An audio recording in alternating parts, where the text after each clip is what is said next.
to call Biden a criminal. Why is that? He is a criminal. He's a criminal. He got caught. Read his laptop. And you know who's a criminal? You're a criminal for not reporting it. You are a criminal for not reporting it. Let me tell you something. Joe Biden is a criminal, and he's been a criminal for a long time. And you're a criminal in the media for not reporting it. Good luck, everybody. Have a Now, if I didn't know any better, I'd say that you're looking at running for president. Do it. Do it. Look at me. Do it. I will personally write you a campaign check now on behalf of this country, which does not want you to be president, but which badly wants you to run. I am officially running for President of the United States, and we are going to make our country great again. There's not going to be a President Donald Trump. I think that man will be president of the United States right about the time that spaceships come down filled with dinosaurs and red cake. Donald Trump has been saying that he will run for president as a Republican, which is surprising since I just assumed he was running as a joke.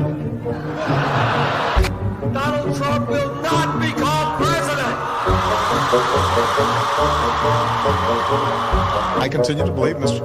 Trump will not be president. Donald Trump will never, ever be president. Moderator, but apparently believes that Donald Trump is a clown. President Obama will go down as perhaps the worst president in the history of the United States! Exclamation point at real Donald Trump. Well, at real Donald Trump, at least I will go down as a president. You're never going to be president of the United States by insulting your way to Let's see, I'm at 42 and you're at 30. We have a key race alert right now. Donald Trump now has reached the number of delegates needed to clinch the Republican presidential nomination. So, right now, Mr. Trump, to answer your call for political honesty, I just want to say, you're not going to be president, all right? It's been fun. It's been great. I love you. But come on, buddy. Donald Trump, while we project, will win in Kentucky with its 8th electoral vote, in Indiana with its 11th electoral vote, West Virginia, Oklahoma, Tennessee, Mississippi, South Carolina, Alabama, Kansas with its 6 electoral votes, Nebraska with its 5 electoral votes, and Wyoming with its 3 electoral votes, North Dakota with its 3 electoral votes, and South Dakota, Texas, Arkansas, Louisiana, the state of Montana, Missouri, Ohio, Idaho, North Carolina. I, Donald John Trump, do solemnly swear. do solemnly swear.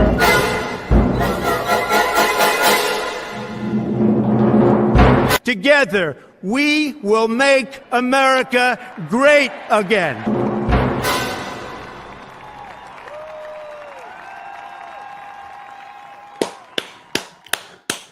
Does everybody have their 199 badge? Scan in right now. Scan in 199. Let's go. Let's get the party started. Welcome to CobraCast 199. You are required to scan in before chatting or super chatting. So make sure you do the appropriate 199 scan in before we get started. Thank you, everyone, for tuning in. Thank you for scanning in. My name is D-Day Cobra, and I am happy to be joined by all of you lovely, lovely people in the chat, on Rumble, on YouTube. It is appreciated. This is CobraCast 199, the single most important show in the history of the internet, with 199 in the name, the most viewers, the most super chats, the most members. And we never have to shut our chat down for members only, because almost everybody's already a damn member. We already got 30 memberships, 30 new memberships, 20 from Warren Smith, and 10 from Cult member scanned in now. And you saw Warren Smith was letting everybody know. D-Day Cobra, just letting you know, I'm Cult member scanned in. So got the never mind then. So you're 30. You're the Cult member scanned in. So you got the party started with 30. So Warren Smith has dropped 30 already. And big shout out to Donnie Danko for that thumbnail. You guys like that? You're going to start seeing some different thumbnail styles. Donnie Danko is on point. So if you guys like the thumbnail, let Donnie Danko know in the chat because I think it looks pretty damn good. So shout out to you, Warren. Really appreciate you, buddy. For those that missed it on Geeks and Gamers Daily, there was some guy today on the stream, and he came in, and I guess he was hating on me. And he basically said, he meant to say scammed or scam. He said that I was scamming people into my 199 cult, but he said scan instead of scam. And as you guys know, you can misspell, you can criticize, you can do whatever you want. But when you combine the two of criticizing me and misspelling, you're probably going to get memed. And so that's exactly what we've done.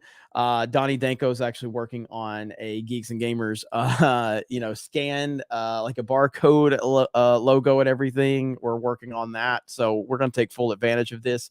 Again, if you're going to come in there and try to criticize us, do not misspell stuff because we will 100% monetize that all day, every day. So scan 199 is the new lore, and I love it. And then you got Valkyria Winter with a 50 and says Skol. There we go. Thank you, Valkyria Winter. Appreciate that. DM says Jeremy is bald. I am too. Fact. Roast me. Well, I am not bald, but the reason you're bald, from what I understand, is because when you're going down on your boyfriend, he rubs your head. And so apparently you've been going down a lot. Sounds like a personal problem you need to work out. But I, in fact, am not bald. Nothing wrong with being bald unless you're bald for the reasons that you are. And that sounds like a pretty bad reason, bro. So you might want to get that worked on. Yeah, I might want to get that worked on. I'm just saying. Matthew says, I took the corn the long way to Pop Culture Crisis. They read it out loud on the show. It was fairly amusing watching them try to make sense of it. Yeah. Dude, I love you guys so much. I love you guys through all of the craziness going on in the world. You guys keep it fun. You guys keep the memes flowing. I cannot thank you enough for everything you bring to the table. I really do. That is amazing. Holy crap. Dragon Dan with the 199 scan in with the salute. Stacy S. Spartan music otherwise. Says Stacy S. How you doing, Stacy S? Keck Lord says, I just came to thank you for showing what rain looks like. Is rain wet? I forget. Hail Pit and the 199. Yeah, so I've been at theme parks all day today. We were at Universal Studios. We have Melanie Mack in town, and we got a lot of great content today. Unfortunately, we couldn't do Battlefront 2 like we normally do. Just got home not too long ago, and I'm pretty tired, but the Snake Pit demands that I am here. And Rolo is going to join us a little bit later, all right? Rolo is going to join us a little bit later. And guess what? It looks like Robert Barnes is going to join us for Friday's show, and that's going to be a banger. I know you're excited for Robert Barnes. So, yes. So, it looks like we're definitely going to have Rolo in hour 2 today to join us to talk about all of the craziness going on, and Robert Barnes on Friday. And that's going to be really, really good. So you better scan in on Friday if you want to see me and Robert. And I'm going to talk to Robert and ask him all of these questions, these scenarios, get his legal mind to try to, break this down for a normie like me on the legal side of things. So it's going to be great. It's going to be great. So I am looking forward to that. And I'm pretty sure most of you are too. Coalise is here to scan in my 199 attendance card. Thank you. Captain J6, Jeremy, you should reach out to Star Wars Theory and do a joint Battlefront 2 stream. He has been streaming it the last 2 evenings. I saw that, and I think that would be fantastic if G&G and Theory could do a joint stream of Battlefront 2. That would be banging right there. We actually could get that game really, like, we could rebuild that game if we did that. We could do that. Big Papa O'Keefe says, Daddy's home. Valkyria winner. Hail 199. Don't worry, not asking for feet. Besides, only super chat that to see the chat melt down. Oh, you only super chat that to see the chat melt down. And You do a good job of that, Valkyria Winter. You do a very good job of that. Warren Smith to scan in today. I was made corn the long way. Is this normal for anyone else? It hurts to sit down now. Holy crap. You guys are crushing it tonight. Warren Smith, I appreciate it. Short sleeve Jeremy is happy. Evil Jeremy. So I'm actually not wearing short sleeves. It's still long sleeve, but I've got my sleeves pulled up, and it's basically a t-shirt hoodie. I like what I like. You know what I mean? So, but yeah, not quite. And there's the 199 scan in hell cult leader and chat. Thank you, Stuart Hamilton. Appreciate that. I know there's a lot more. I'm going to try to get to all of these, so I really appreciate you guys. But ultimately, today is about talking about the nonsense going on with Donald J. Trump, the 45th president of the United States of America, the greatest president of my lifetime, and the future 47th president of the United States of America. The evil powers that be are doing everything in their power to stop that. And as we're getting ready to talk about this, I want to play a clip just to kind of set the tone for all of you. I want you all to remember what you witnessed election night 2020. This is not a dream. This is not a deep fake. This is not an edited video. This is a real clip from the news that really happened. This happened. You didn't imagine this, okay? This happened. We've also got some breaking news right now, so we want to check in with CBS's Mark Strassman. He is in Georgia, where they're having a big problem counting some of the votes. Mark? Nora, this is an election return watch party here on the edge of Atlanta. These are mostly excited Democrats because when's the last time Georgia thought of itself as a battleground state? After a record early returns and essentially a day of problem-free voting, there is now a hitch in the tabulation of votes. I'm standing in Fulton County. Fulton County includes a chunk of Atlanta. Downtown Atlanta is State Farm Arena, where the Atlanta Hawks play. They are tabulating the absentee ballots of Fulton County, Georgia's most populous county. A water pipe has broken inside the arena. They had counted 86,000 absentee ballots. We don't know how many more they have yet to tabulate, but all the tabulation of those ballots has now stopped. We're told by election officials they may not finish tabulating those votes for a day or two. So depending how close the rest of the state is, we may not know the result of this critical battleground state for another day or two. That is because, again, a water pipe has broken in State Farm Arena. State Farm Arena is where they were counting the absentee ballots of Georgia's most populous county. And now that tabulation has stopped. Big development here. But Mark, do you know how many ballots we're talking about? What that means? We don't know. We've asked that question, Gail, and we haven't got an answer for that yet. We know that there were 86,000, but apparently it's a very labor-intensive process. And what they are telling us is that it's going to take a day or two, which suggests to me that they have a lot to go. It is. How the fuck does a water pipe have anything to do with counting the vote, by the way?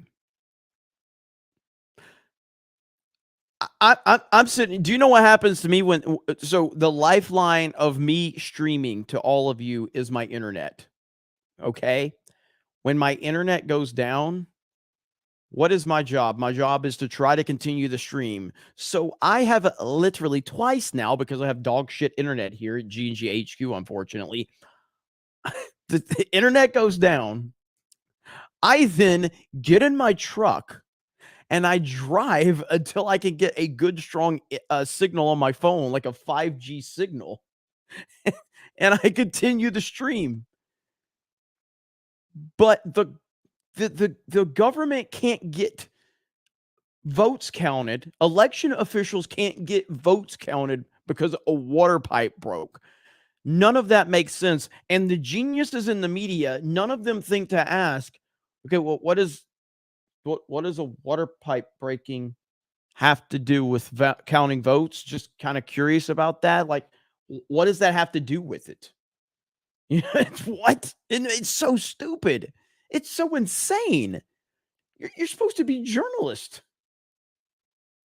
What is wrong? These people are fucking crazy. So they think you're dumb. And unfortunately, a lot of these nonsensical zombies out there that will eat up whatever the mainstream's willing to feed them, They will just listen to it, and it's mind-boggling. And so I'm probably like, I don't know, I may just make it a daily thing just to tweet that out. I may just tweet that every day.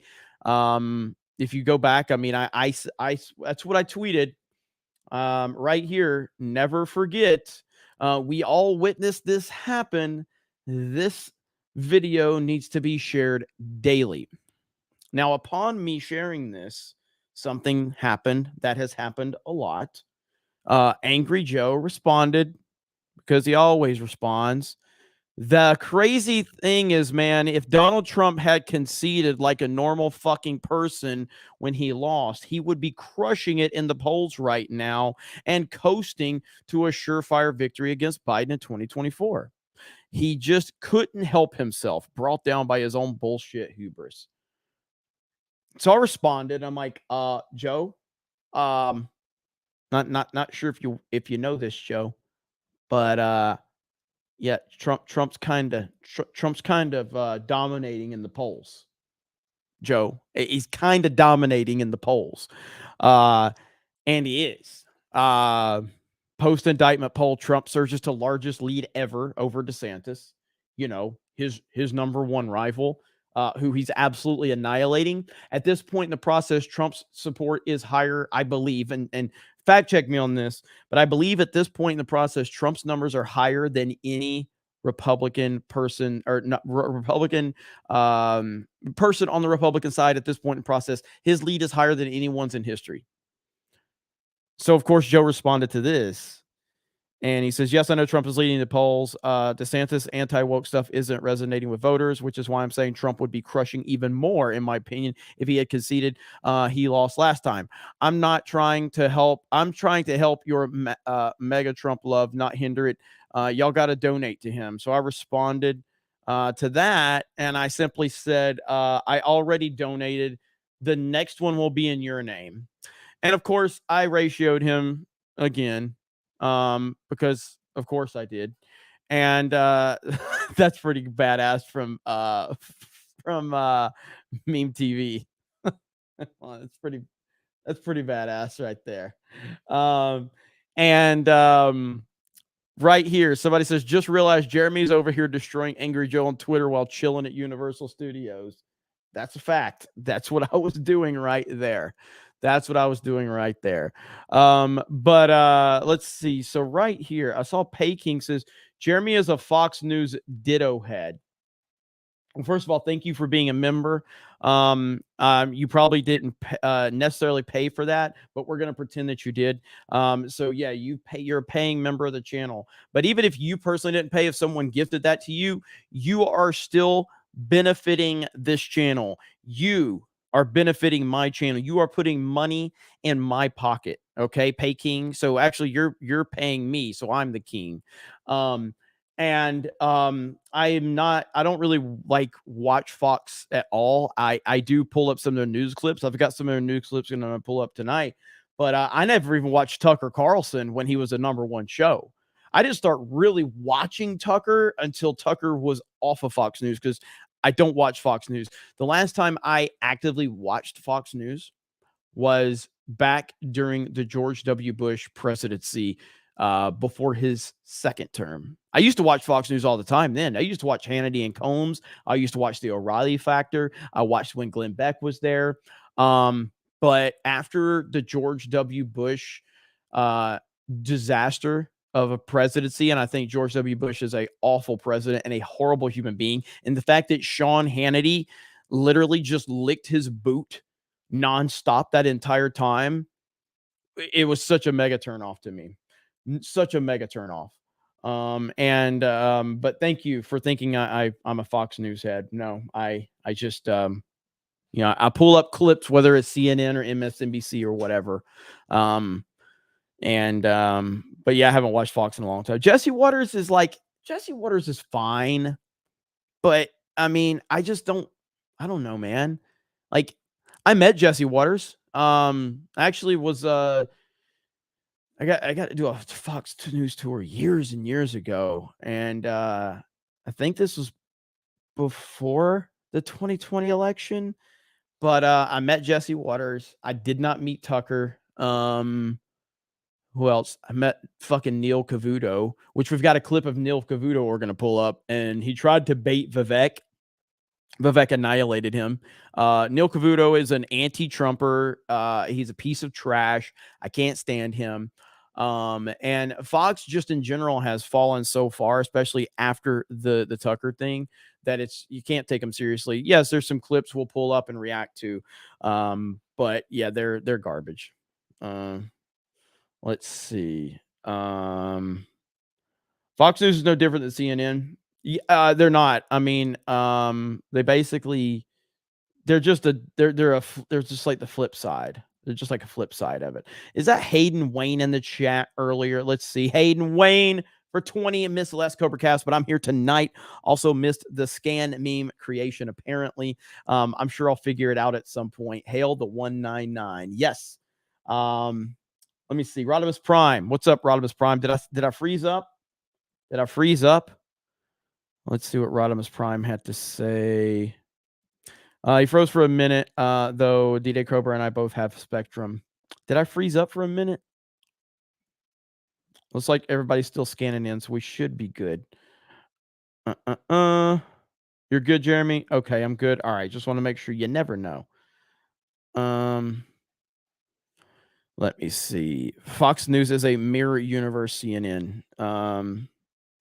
Somebody said I get my news from YouTube anyway. Yeah, I get my news from a lot of different sources. There's no one particular. But what'd there? I heard Jeremy's a big agenda-free TV fan.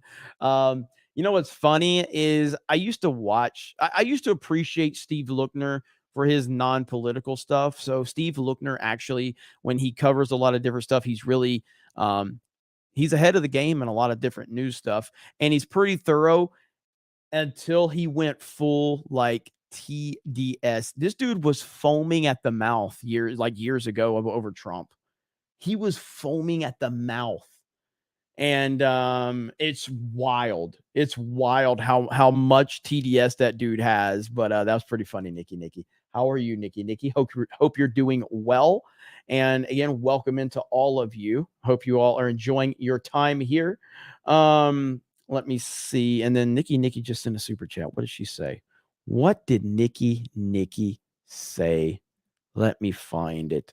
Shout out to you for wearing a sweater in this swamp ass weather today. I admire the dedication to your craft. LOL. Hell, it's not a sweater. This is literally this is a t-shirt, but it's long sleeved. I always like wearing sleeves, but it's a t-shirt. It's literally the same, like it's the same weight as a t-shirt. It just has a hood on it. Yeah, this is what I was wearing today. So no hood. No, it wasn't a sweater. It wasn't a sweater. But yeah, I don't let anything cramp my style. I just wear the same fucking shit everywhere. Let me see. That isn't long sleeved. Yes, it is. Look, it's long sleeved. Let's see. Bama style. Yes. Thank you. That's how we roll in Alabama. It's how we roll in Alabama. We wear long sleeves and shorts because we're retarded. All right. Let me see. Yeah, Warren. Now what? MCU fan says your chat continues to spread lies. Can you guys do me a favor and drop the Krista emoji for MCU fan, please, if you don't mind? Simple request from a simple man. Simple request from a simple man. That's all I'm asking. So please. Sorry, I'm not cultured in Bama style. Few are. But you know who is? Do you know who is? And listen, I'm not a breaking news channel. I'm just here to share the news, okay? And I know a lot of people aren't aware of this because the media doesn't want to tell you this, all right? But here we go. The media often fails to mention how Donald Trump helped Nick Saban lead the Alabama Crimson Tide to the team's 18th national championship victory in the 2020 National Football Championship. The media will not tell you these stories, okay? But as you know, I'm an Alabama football fan. And while this was never promoted, I was aware of this. All right. Hardcore Bama fans were aware of President Trump while making America great again, helping keep Alabama great again. And really is pretty impressive. It's pretty impressive stuff. So shout out to Donald Trump. Thank you, Donald Trump, President Trump, for helping bring another championship home to the great state of Alabama. We appreciate that. That is amazing. Trump history is probably the best account in the history of the internet. Look at here. Media often fails to mention the discovery of various ancient monuments discovered in Egypt that greatly resemble Donald Trump. Right here. The media often fails to mention that Donald Trump. What? Look at this. What the hell? Trump and John F. Kennedy give a speech at Rice University on the nation's space effort. There's Trump and JFK. There we go.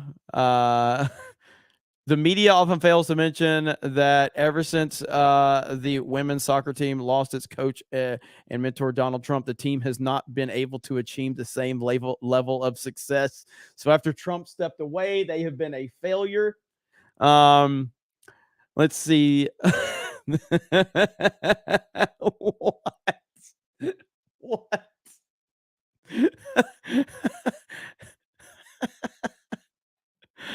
Oh my God. It's the best account ever, bro. Anyway, it's the best account ever. But with that said, we do have a couple of clips that I want to watch. You know what we're going to watch first? We're going to watch this clip of Vivek. So right here. Here we go. Here we go.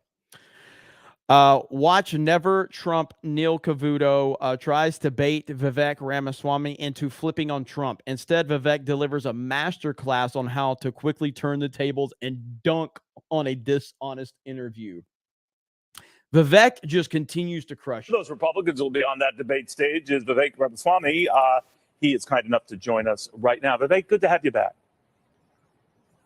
It's good to see you. Let me ask you a little bit about these Georgia indictments against the former president. You call them political persecutions. Explain. Look, Neil, I can't think we look at these indictments without the context of 3 other separate indictments, several of which came in the last 4 months alone. These are 4 different indictments in the middle of an election. I think it sets an awful precedent in our country for the ruling party, the party in power, to use police force to indict its political opponents in the middle of an election. And I say this as somebody who now, in some of the recent polls, I'm polling it second in this race, 3rd overall. It would be a lot easier for me if Donald Trump were eliminated from competition. But that is not how I want to win.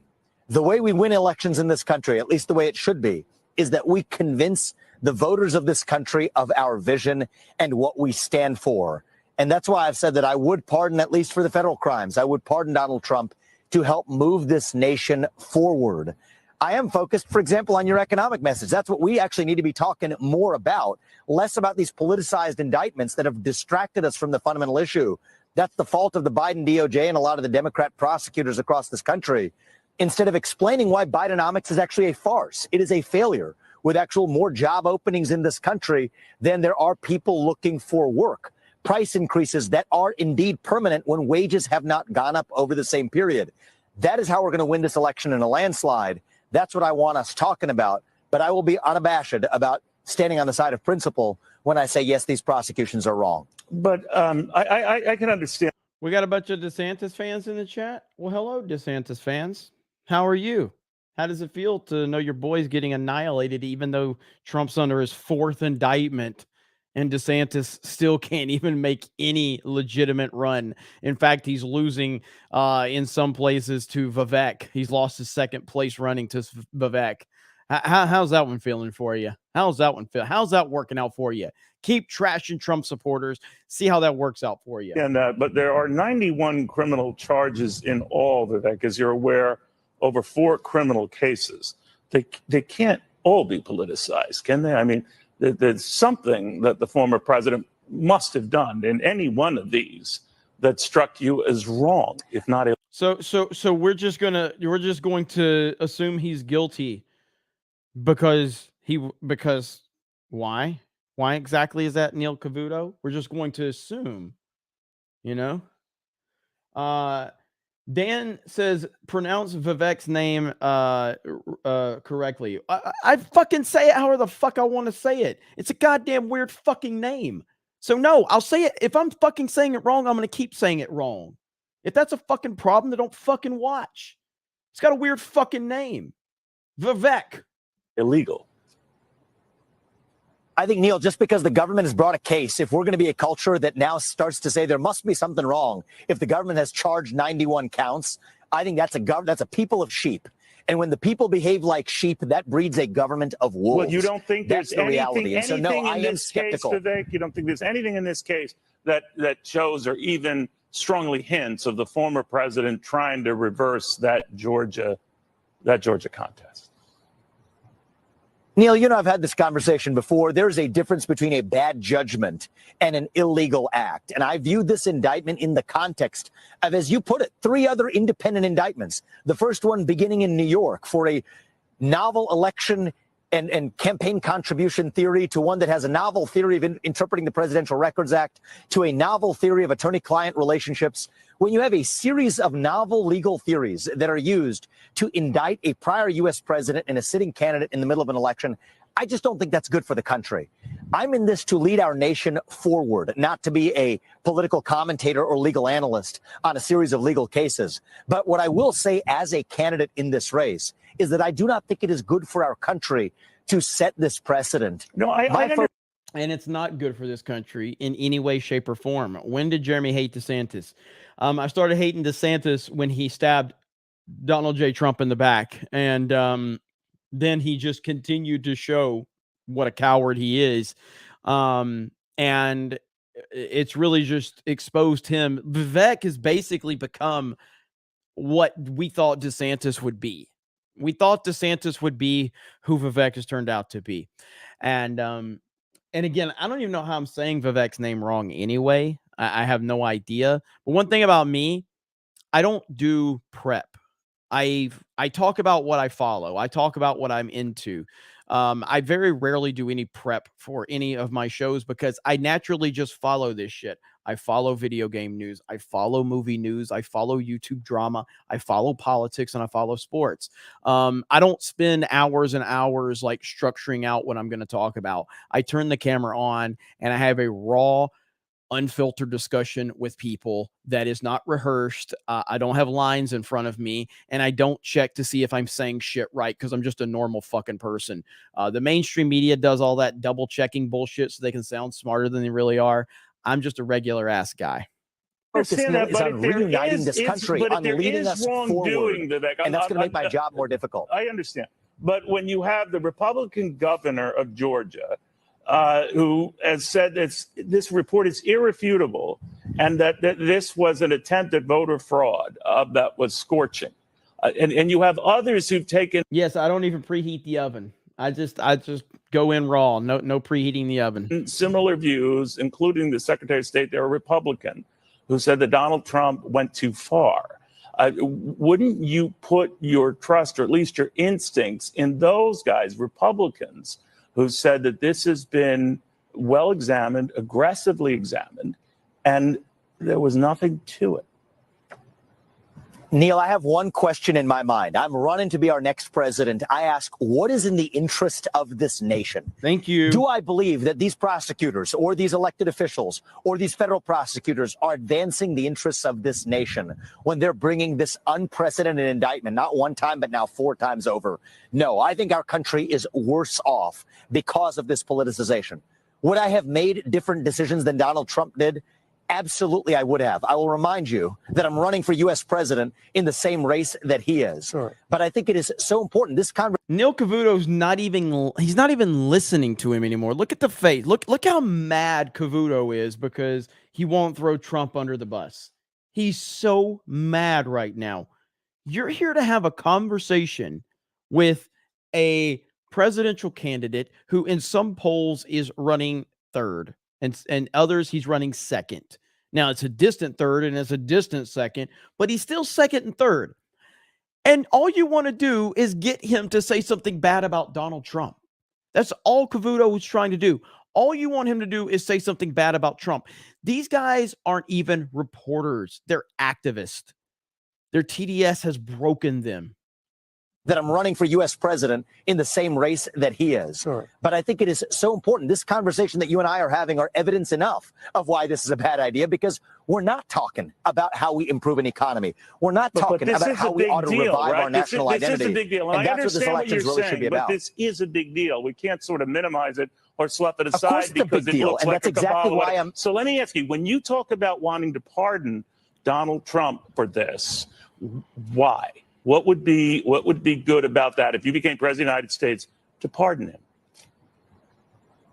I think the right answer for this country is to move forward, not to get into a weaponized tug of war between two political parties that then make a habit of using politicized police force against their political opponents. That is the stuff of banana republics. That is not what I want to see the United States of America devolve into. We should be able to disagree fiercely with one another, but still sort out those disagreements through our civic process, culminating at the ballot box. Well, every person's voice and vote counts equally. That is how we do things in the United States, not by eliminating our opponents using backdoor mechanisms. And so my chief reason for pardoning Donald Trump, at least of the federal offenses, which will be what's in my power, that includes the New York State offenses because they include the charge of an underlying federal offense as well.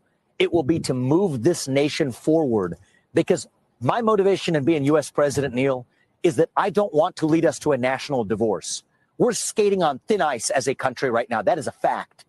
I want to lead us to a national revival that will take forward. That is also why I'm saying even now, when it would be in my self-interest as a candidate to see Donald Trump eliminated. By some counts, that would put me at number one in the Republican primary polls. That is not how I want to see it done, which is why I've been so particular about being vocal on this, because I stand on the side of principle over partisan politics.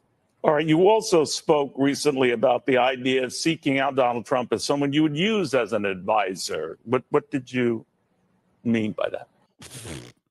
Why do you need to know what he means by that?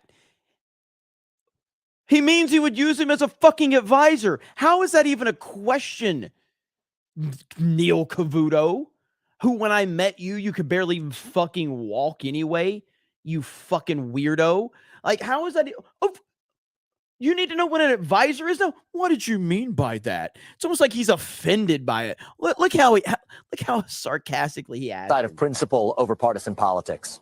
All right. You also spoke recently about the idea of seeking out Donald Trump as someone you would use as an advisor. What did you mean by that? Look how sarcastically he asked that. Well, I was asked about the cabinet members I would choose. Who would I choose? Other rivals of mine in the Republican primary field? The answer is I think several of them could be good cabinet members. And then I brought up Donald Trump because I don't think that he would serve in my cabinet, but the role I'd want to see him play is to, yes, be an advisor on understanding where he might have fallen short if he were to do it again on shutting down the administrative state, because that's the top of my domestic policy agenda. Shut down that administrative bureaucracy, shut down the deep state, reduce the federal employee headcount by over 75%. Turns out I've read the law, Neil. Civil service protections, they don't apply to mass layoffs. And mass layoffs are absolutely what I am bringing to the D.C. bureaucracy. But I would like to not have to learn those lessons all over again, but to build on where President Trump left off with the America First agenda. I'm in this race to take that America First agenda to the next level. And yes, in a way that unites this country. And I will take everybody's help, including Trump's help, in making me successful in that role. All right. We'll follow it closely. Vivek, very good seeing you again. Thank you very much. There we go. Fuck you, Neil Cavuto. Vic Whiplash is scanning in everyone with 20 gifted memberships. Thank you, Vic Whiplash. Scan in, everybody. We will be getting those scan in emojis made for all of you. So for all the new members, the next time CobraCast goes live on Friday when Robert Barnes is here, those scan in emojis will be on this channel. So all of the new members are going to be able to use the scan in emojis. That's right. Scan in, baby. That is a meme that was born today on Geeks and Gamers Daily. If you've not, you can check that out. And I'm sure there's going to be a lot of discussion around scan in tomorrow on our Geeks and Gamers Daily stream. So thank you, Vic Whiplash. Appreciate you, buddy. Hope you're doing well. So that's like, I don't know how Donald Trump gets a fair trial. And again, these are questions that I'm going to have for Robert Barnes on Friday. So we're going to have Robert Barnes joining the Snake Pit on Friday. That's going to be awesome. I can't wait. I'm looking forward to it. And we're going to be able to talk to him about all of the ramifications of this and trying to understand how this works. I'm going to have a lot of kind of normie questions for him to kind of fully understand what's going on here, but it's definitely going to be awesome having him here. And we're going to have Rolo joining us here momentarily. So I'm looking forward to having Rolo in the house. So that's going to be awesome. Let's see where we are really quickly. I got that one. I got that one. I got that one. Katie has become a member. Thank you, Katie. Jeremy's Creamy back in. Yo, creamy boys and girls. It's your host, Big Creamy here. Hope you're all having a screaming time tonight on today's episode of The Deep State Terrified of Trump. Also, the sky is blue. 199. So yes, Jeremy's Creamy back in. That's something we should at 1,000 members and 1,000 likes. So thank you, Jeremy's Creamy back in. I appreciate you. Elvis Old Collar says, hail the 199. Thank you, Sane Adam. Scanned in, Commander 199. Thank you.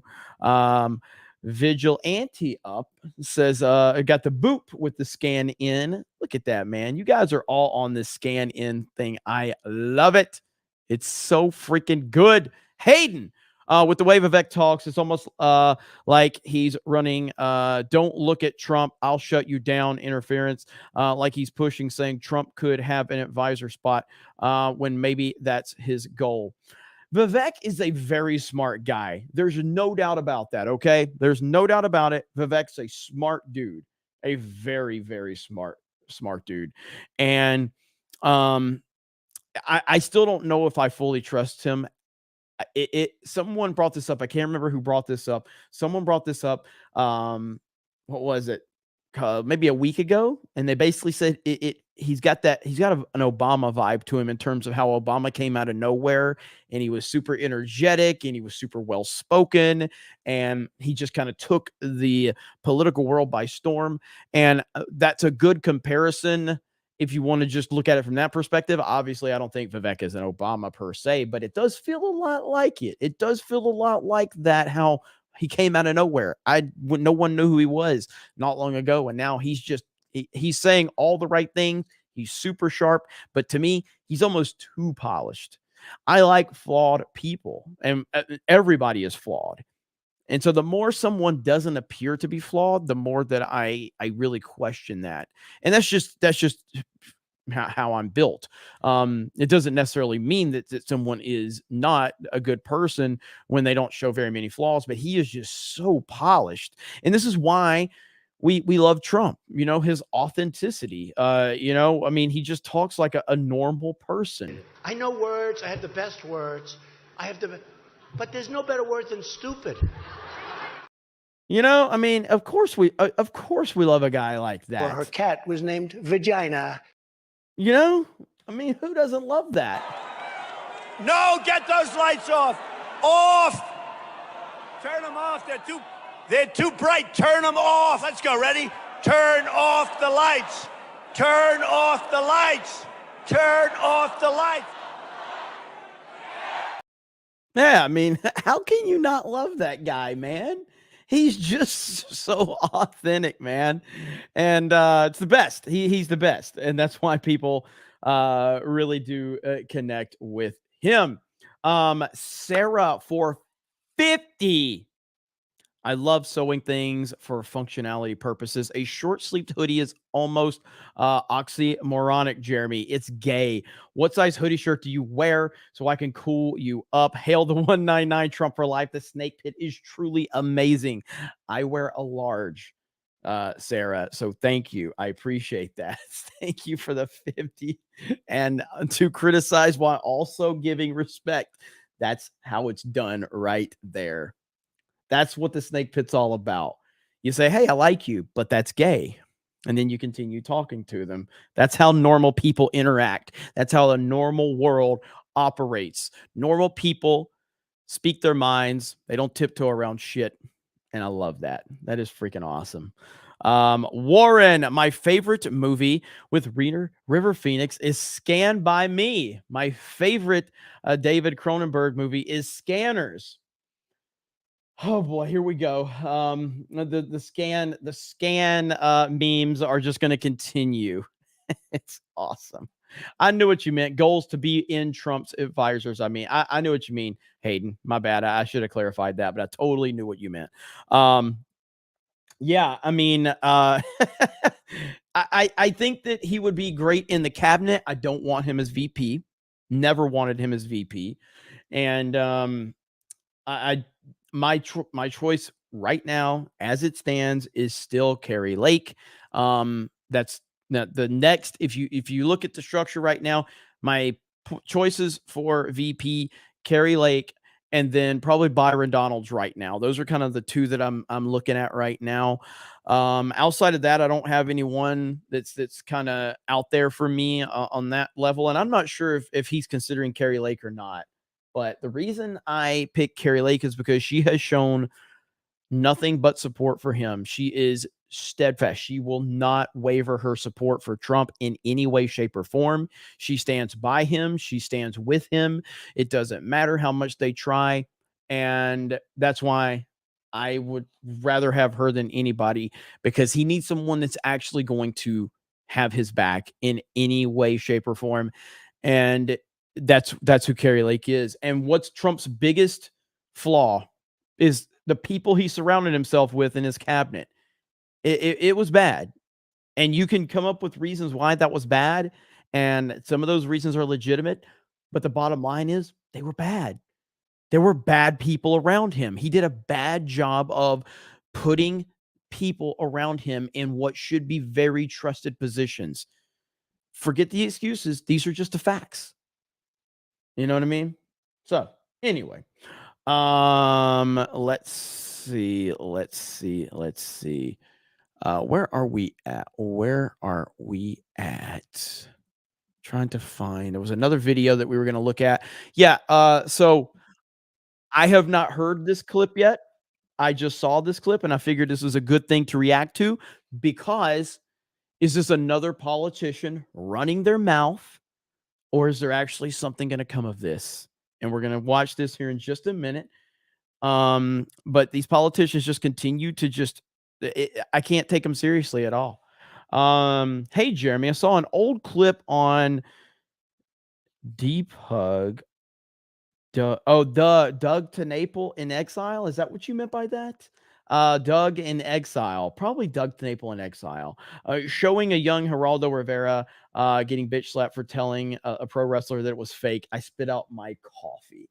I have seen that video. I love that video. I like when professional wrestlers actually show these clowns like, yeah, it ain't fake, bro. It might be determined. All of that's fine. There ain't nothing fake about professional wrestling. I've been in the ring. I've promoted matches. I've taken bumps. There ain't nothing fake about it. And so, yeah, that's good stuff right there. That is good stuff. I have seen that clip though, and it's fantastic. And then David Phillips, CA doo-doo. Oh, this is a beard of shame right here. So all the beard of shame emojis right there. Thank you so much for that, David. Thank you for 2 back-to-back 20s. Let me see. Yeah, there was another. Let me see. Only because you said you were waiting for this. Any news on Miss Lake, Jeremy? Is this a joke that I'm missing or what? Is this a joke I'm missing? I'm not sure. Only reason I pulled this one up right now is because you said you wanted me to read it, but I don't. Is there a joke I'm missing right there? Are you referring to Mike Pence? No. Am I missing the joke there? And there's the Krista emojis right there. So that means MCU fan is still there. Is locked and loaded Latinos in the chat? Is locked and loaded Latinos in the chat? I'm trying to see what your clarification was. Oh, like an update on Carrie Lake? Is that what it's for? Yeah, I don't know. I don't know exactly what you're asking. I don't have any, there's no updates. I mean, I follow Carrie Lake on Twitter. Warren Smith says, remember when Eminem was good during the days of Scan and the real Scan Shady? So clearly, chat, if you've not figured this out, Warren Smith is trying to get this trend going in the chat, okay? Movies, video games, songs, where you replace the main word with scan. Come on. You guys can do this. Come on. You guys can figure this out, all right? Warren Smith sent $220 trying to get this rolling. I think you guys can help out, okay? There. Cam says Wu-Tang Scan. Let me see. Wu-Tang Scan, MCU Scan, Scan on Fire, Final Scanacy, Final Scanacy? What? Holy shit. Final Scanacy, that's fantastic. Holy crap. All right, that was a good one right there. Final Scanacy, really, I was not prepared for that one, so that was pretty damn good. Let's see. Fart Sausage says, do you think we are close to being forced to our last option against these commies, 1776?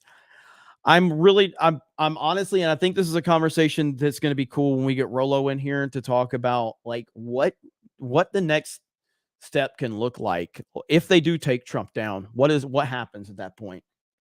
In my opinion, if they take Trump down, the country's done. Like it will be a catastrophic nightmare beyond belief.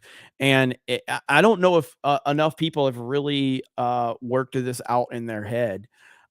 People are more upset about fucking Linus Tech Tips right now than anything. I mean, if you go back to Tuesday night's main event, all right? I literally didn't even say anything about Linus Tech Tips, and people are like, Jeremy wants to defend Linus, but he's wrong. At no point was I trying to defend Linus Tech Tips.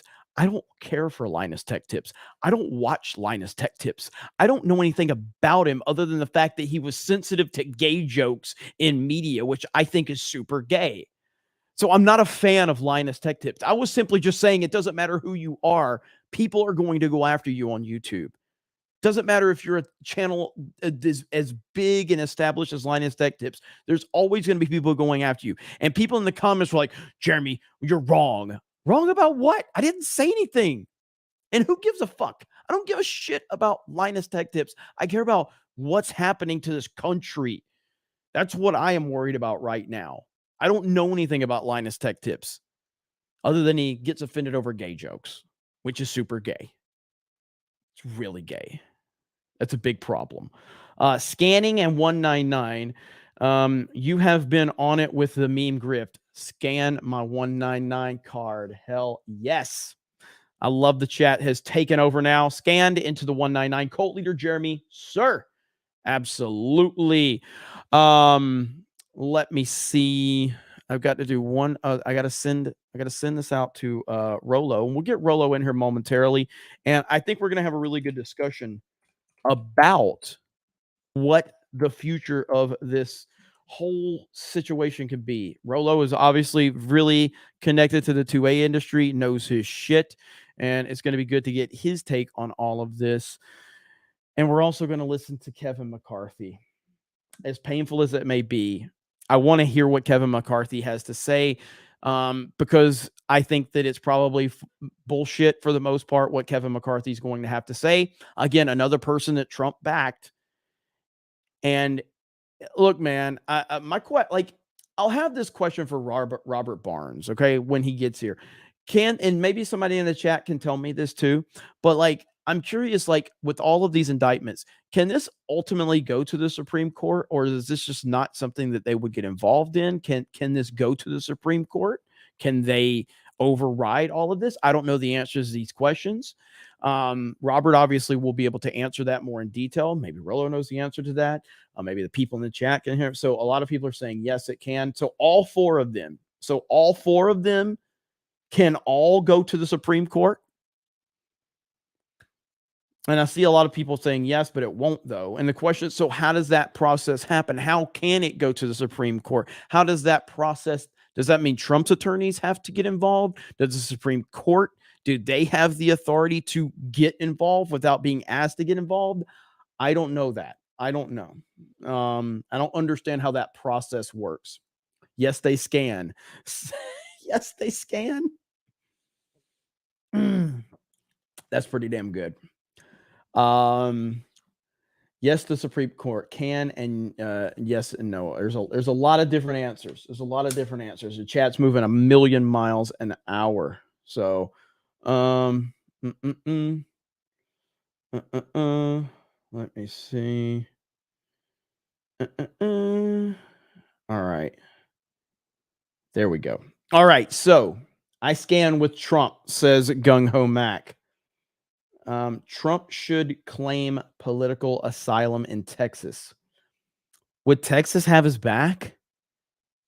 Will Governor Abbott stand with Donald Trump? Would Governor Abbott stand with Donald Trump? I don't know the answer to that question. Would he stand with Donald Trump? I don't know.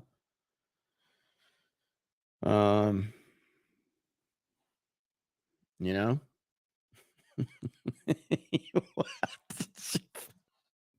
I love Whiskey Nighter's answer.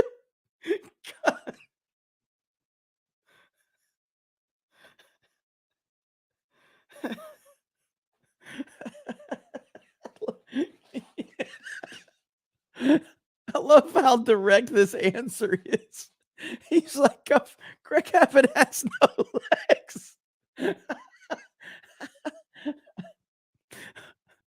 I was asking in a meme way, and you went full Lieutenant Dan on me. That was fantastic. I didn't see that one coming. I did not see that one coming. Oh my goodness. That was great right there. That was great. That caught me off guard. Let's see here. The one stream I look forward to while working in Arvo, hail the 199. Hey man, I'm glad. I appreciate you guys. Flag is on the way, dear cult leader. Thank you, Sacred Clown TV. Review Tech having a meltdown right now because of Melanie. That's because she's here, or just in general? Because I mean, I would just have her on more if it upsets Review Tech. You know, like I would just have her on more if that's what it makes him unhappy. Trump is the next Tupac. Jeremy is wearing Steph's hoodie. No one make fun. God damn it, Eric. I'll just say Trump. It's time to tip the scales. And Angry Joe still don't get it. Shaking my head. Sad but true. Sad but true. Those damn riggers. Ehab says, for when Rolo arrives. Okay, well then hold on. I will keep that one there. I will keep that one there. Man, I love these shows and look forward to them each Monday, Wednesday, Friday. Thanks for the great shows. Your morning shows are great too. 199 Solo lost money. Thank you. Pizza is great. And pizza is in fact great. Tim Ballard interviews Donald Trump. Awesome. Yeah, we reacted to that. Last CobraCast, I think. Not the first time. See this: Warriors and Spurs water cannon malfunction at the Alamo Dome, 1994. All right, I'll have to check that out. How you doing, Keck Lord? Why does Angry Joe have so much white envy? It's a weird kind of dynamic with him. I don't really understand what his like I said with Angry Joe, I had a conversation with him on Discord, and him and Ripa had a conversation on Discord a while back. It was a fine conversation. I'm not gonna say we walked away best friends. Clearly it was a cordial conversation. We were respectful. And we had all of us made our points. Obviously, me and Ripa are friends, and me and Ripa had our stance. Joe was willing to have a conversation. Didn't really get anywhere when it was all said and done, but we at least had that conversation. It's just that he just doesn't get where I'm coming from or where my side of the argument comes from. And this wasn't even about politics. This is about fucking fat black April O'Neil in the Ninja Turtles movie. And he just didn't get it. He didn't understand it. And I don't think he wants to understand it. And that's the saddest part of it. What was weird is when we first had a conversation in private, like through private message, he was shocked at how respectful I was. And it's like, you've already painted me to be this evil person. And he's like, wow, thank you for being so respectful. It's what he told me. And I'm like, what the fuck did you expect? Like, you sent me a somewhat decent, respectful message. I'm going to return the same favor.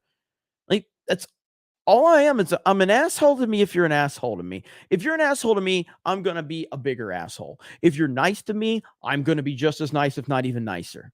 That's literally how I live my life. That's how I am with every single person. If you treat me with respect, I'm going to treat you with more respect. If you treat me like shit, I'm going to treat you worse. That's just who I am. That's what I do. But he had it in his mind that I was going to be some asshole to him. And he's like, wow, thank you for the nice, respectful. And I'm like, well, yeah, why wouldn't I? It's because he's built up in his mind that because I'm a Trump supporter and we disagree politically, I'm somehow going to be mean to him. That's not how it works. That's not how I work anyway. Willie Will. Holy shit. Willie Will. Willie Will. Holy crap. $300 and says nothing. He sent 500 2 streams ago and said nothing. That is 300 scans, as Warren Smith just said in the chat. Willie Will, thank you. Seriously, man. Holy shit. It's incredible, brother. Thank you. I appreciate it so fucking much. That's amazing. Obviously I respect it. I really do, though. Thank you so much. I've been getting a lot of shit lately from people about how much super chats that D-Day Cobra and Geeks and Gamers are getting. I mean, some of it is good, lighthearted. I think that like, I don't know how it happens. I don't know why that we get so much support over here. I really don't. I'm amazingly thankful for it. And every day I think is my last day of being successful on YouTube because I just don't see how this can continue. But yeah, I've been seeing a lot of people coming after me because they see how much support we get. And it's a lot. We get a lot of support on Geeks and Gamers and D-Day Cobra. And it really pisses people off. It really does. And, but I've never really I felt a lot of jealousy. I don't know if it's because of how I operate or not. The only time I've really felt like a massive amount of hate was when I first started gaining traction on Geeks and Gamers with Star Wars stuff. And, that was when I started getting intertwined in the Star Wars communities. I felt like there was a target on my back. But for the most part, like I've always gotten a lot of criticism, which is fine. I can let that roll off my back. Doesn't bother me at all.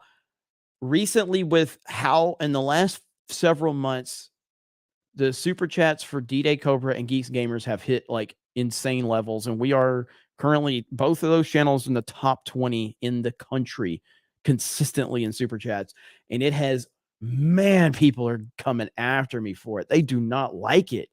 And I'm like, why are you mad? Because people want to support what we're doing. Like, it's literally like, I don't have a shit ton of sponsors here. We've actually been negotiating with a couple of sponsors finally, just because the right people have probably come to the equation. But like, You know, I don't know. It's wild. But again, with that said, thank you, Willie Will. I appreciate you, brother. It really is amazing. And thank you so much. Very humbled and honored to get your support. And we'll continue to try to do as good a job as I can when you guys tell me, when you guys send that support. You know, it tells me I'm doing a good job. So thank you so much.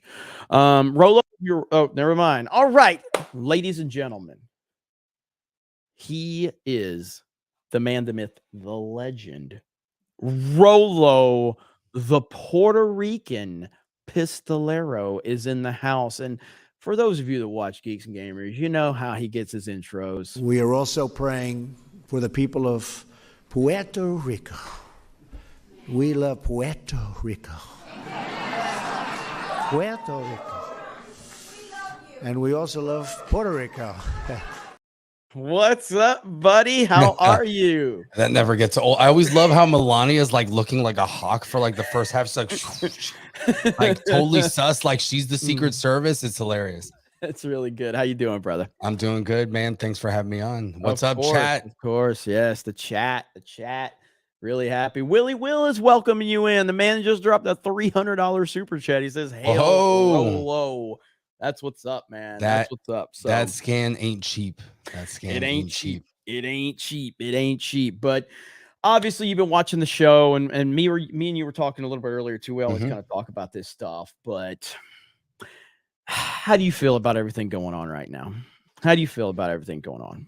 Well, I think Vivek, I think that's how you say it. I think Vivek is the way that you say it. I know you were having trouble. Vivek is what I say. Vivek. Yeah, Vivek is like how I used to say it. Then I heard a lot of like Tim Pool had him on twice and he calls him Vivek. So I'm like, well, I guess he's talked to him. So yeah, I go with that one.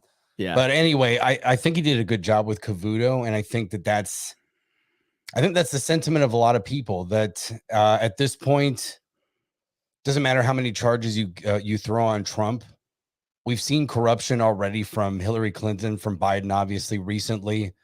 We know Obama was a hypocrite when it came to everything that he did. He was a wolf in sheep's clothing. Even people that were like, maybe Obama's not going to be that bad. It's like, no, he was worse. And obviously with George W. Bush, the war in Iraq and Afghanistan, all of that leading up to it, we've seen this for recently in our lifetime. And then before we were even born, we saw Vietnam and everything like that. So this is kind of all a lead up to this, where I think Trump's biggest flaw was that he talked about draining the swamp, but he underestimated just how bad they were. Because I do think that Trump sometimes felt these people actually like me. In the past, they've all loved me. I've given money to people. I've been a big political donor. When I get in, it's going to be fine. And then they just dropped the hammer on him. Every person that he went to that was like, well, this person's an insider. They should be able to help me out. Bolton, all these other people that he brought in, everyone's that's stabbing him in the back now. And it's just led up to this. And for better or for worse, even though he underestimated them, he exposed them. And that's the biggest crime that you can do. That you expose them, not in a way like people like us have been, telling people for years, like these people are corrupt. He exposed them in the mainstream. Everybody saw it, and they have destroyed him for it. That's a very good point. And a lot of people criticize him by saying that Trump didn't drain the swamp. But in fact, he kind of has drained the swamp. He kind of did drain the swamp. Now, the question is, if he didn't, and here's for the people that say he didn't drain it, if he didn't drain the swamp, then why is he in the position he's in? Yeah. And I mean, if you want to get cute about it, you can say he drained all the water because now they've got nowhere to hide. So in that sense, yes, he exposed them. Yep. So, I mean, we take it as, he's going to get rid of them all. No, this was step one. And he basically kicked the hornet's nest in a way that nobody ever has, especially in the position of president. There have always been whistleblowers. There have always been people in the past that have tried to do stuff. We have Snowden. We've got people like that have been called traitors. Julian Assange is in the hole because he's exposed what the U.S. has done and the allies. Yep. So, I mean, so this isn't the first time, but now, Trump was the president. He had, access to data. People in his inner circle lied to him about things to try to, keep the wars going on, try to make him look bad. Obviously, Fauci was a disaster. in how he handled things and how he manipulated things. But at the end of the day, you know, because I used to be a lot harder on Trump than I am now, because at this point, you have to look at, I was skeptical about Trump going in because I was like, this dude's been a Democrat all his life. He's full of shit. Like, he's going to betray us. So I had to see for myself and look at his record. I was like, okay, you know, he tried to do this. I agree with most of his policies. There's some things that I wish he wouldn't get in his own way. Like, man, it's like, if you message this a little bit, like, you'd win every time, but you just like, you get pissed off sometimes when they throw things at you and you can't help yourself. So he needs a little bit more discipline, but that's Trump. You take the good with the bad at the end of the day with him. Yep, absolutely. So what do you think? And you're a big 2A guy and you're way into this community and everything like that. You're very versed. Every time I tell you, like, oh, so as a matter of fact, we got a super chat earlier that was right here. So when Rolo arrives, GunTuber Brandon Herrera announced a run for Congress in Texas. His thoughts? So for those of you that don't know, Brandon Herrera is the AK guy. I think, like, how many followers does he have? He's got a pretty good amount of followers. Yeah, he's got, I want to say he's got like more than 1 million. Probably 2.8 million. So almost 3 million subs. So Brandon's hilarious. So it's funny because after watching Brandon for so many years, kind of seeing his evolution, he's always been kind of a goofball. You know, he's always, you know, the memes about him trying to develop this AK-47 type rifle, the AK-50 that can shoot 50 caliber bullets. So obviously 50 cals are huge, you know, in every video game, the 50 cal is like a one-shot kill. Yep. So you're trying to take an AK, which shoots a 30 caliber bullet, try to shoot a 50. So that's always been the meme. He was developing it for years. He had a prototype.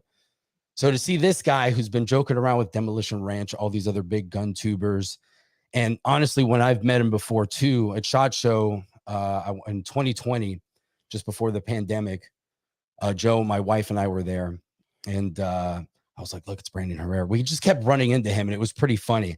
So after a while, Joe would just joke around with him and be like, are you Jesus? Because he's always got his long hair and everything like that. So Joe just likes to fuck with him. And every time that we've run into him at different gun events, I don't even know if he remembers who we are.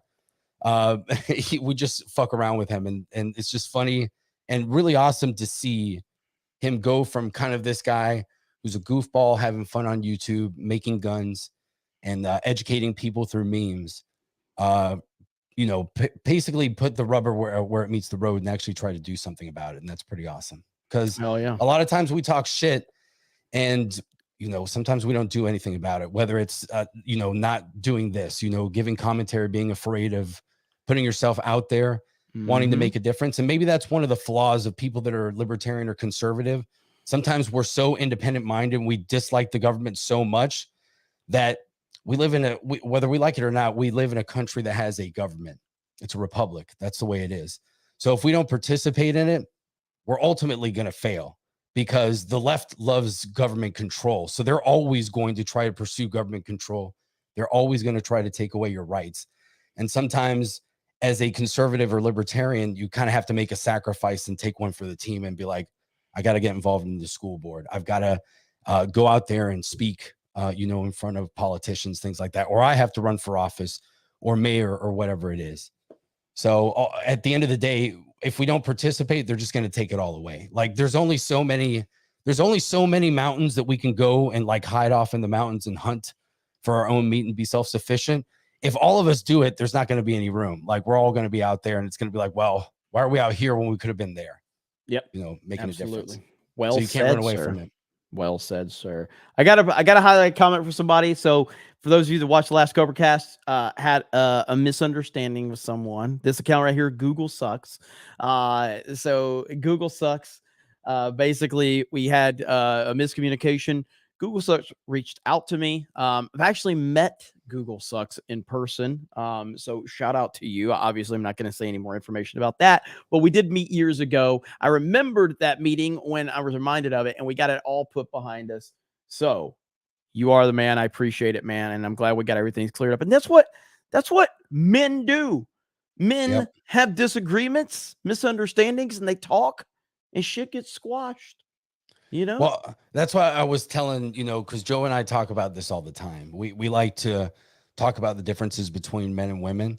And when men and women do stupid things that make no sense to the other, I call it like when a dude is stupid and he does something like, well, shit, that should have been pretty obvious, but obviously I pissed off my wife by what I said. Maybe I was a little bit too blunt in how I did it, how I delivered it. It's testosterone poisoning, because sometimes you're so like upset and you think you're right and you're just fuck everybody. And then women, sometimes they get emotional about things that they shouldn't be emotional about, and then they take it personally, and then that's estrogen poisoning. So we always joke around about that. Should I not trust you, Rolo? Are you a Fed? I'm not supposed to trust you, apparently. So No. even though I've kind of been to your house, been to mine, met your family, but yeah, you're a Fed, apparently. Damn. All right, random sweet potato night. I guess I'll stop being friends with my friend now because you told me he's a Fed. Okay. Oh, love the internet. Love the internet. Yep. Rolos are weird, though. That is a fact. That is a fact. I've never had them before, but they are weird. From what I've heard. All right, let me read a few super chats, get caught up, and I got another question for you. Let's see. My rhymes are fly, my beats are sick, my crew is big and keeps getting bigger. That's because Jesus Christ, this is my rigor. God. Oh, man. SPD girl, I know it's off topic, but did you see the tweet I tagged you in with the WWE skins and moats? I did. I don't find that one like particularly interesting, but if they're gonna open up to more like old school wrestlers, that would be cool. I know like John Cena's in Fortnite and all that, but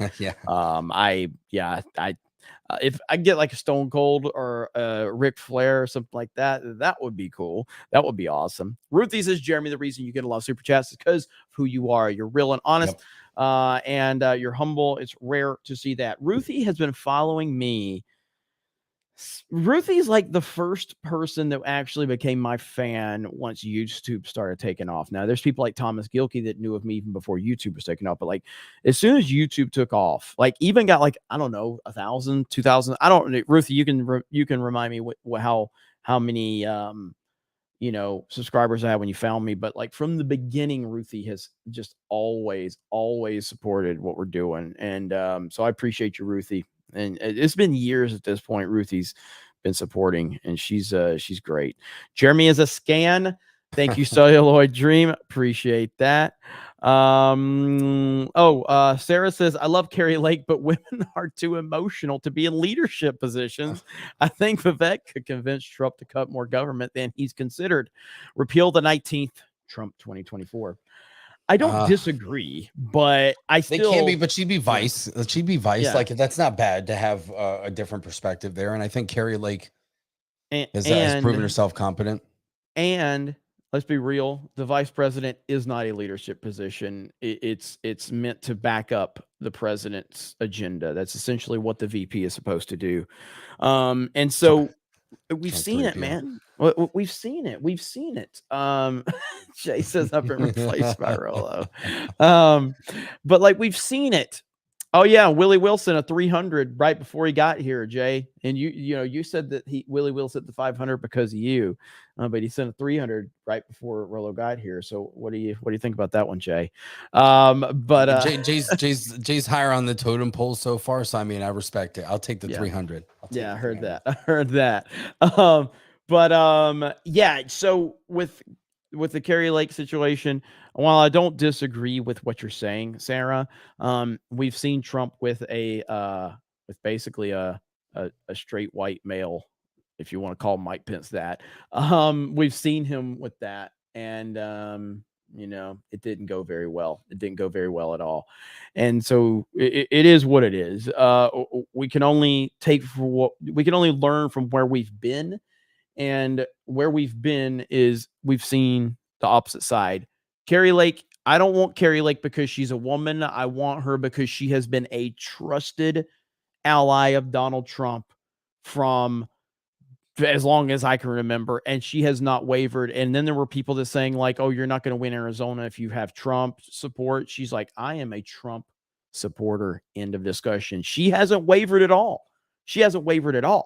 Hell, there's been a lot of the men around Trump have wavered and been cowards, but she hasn't.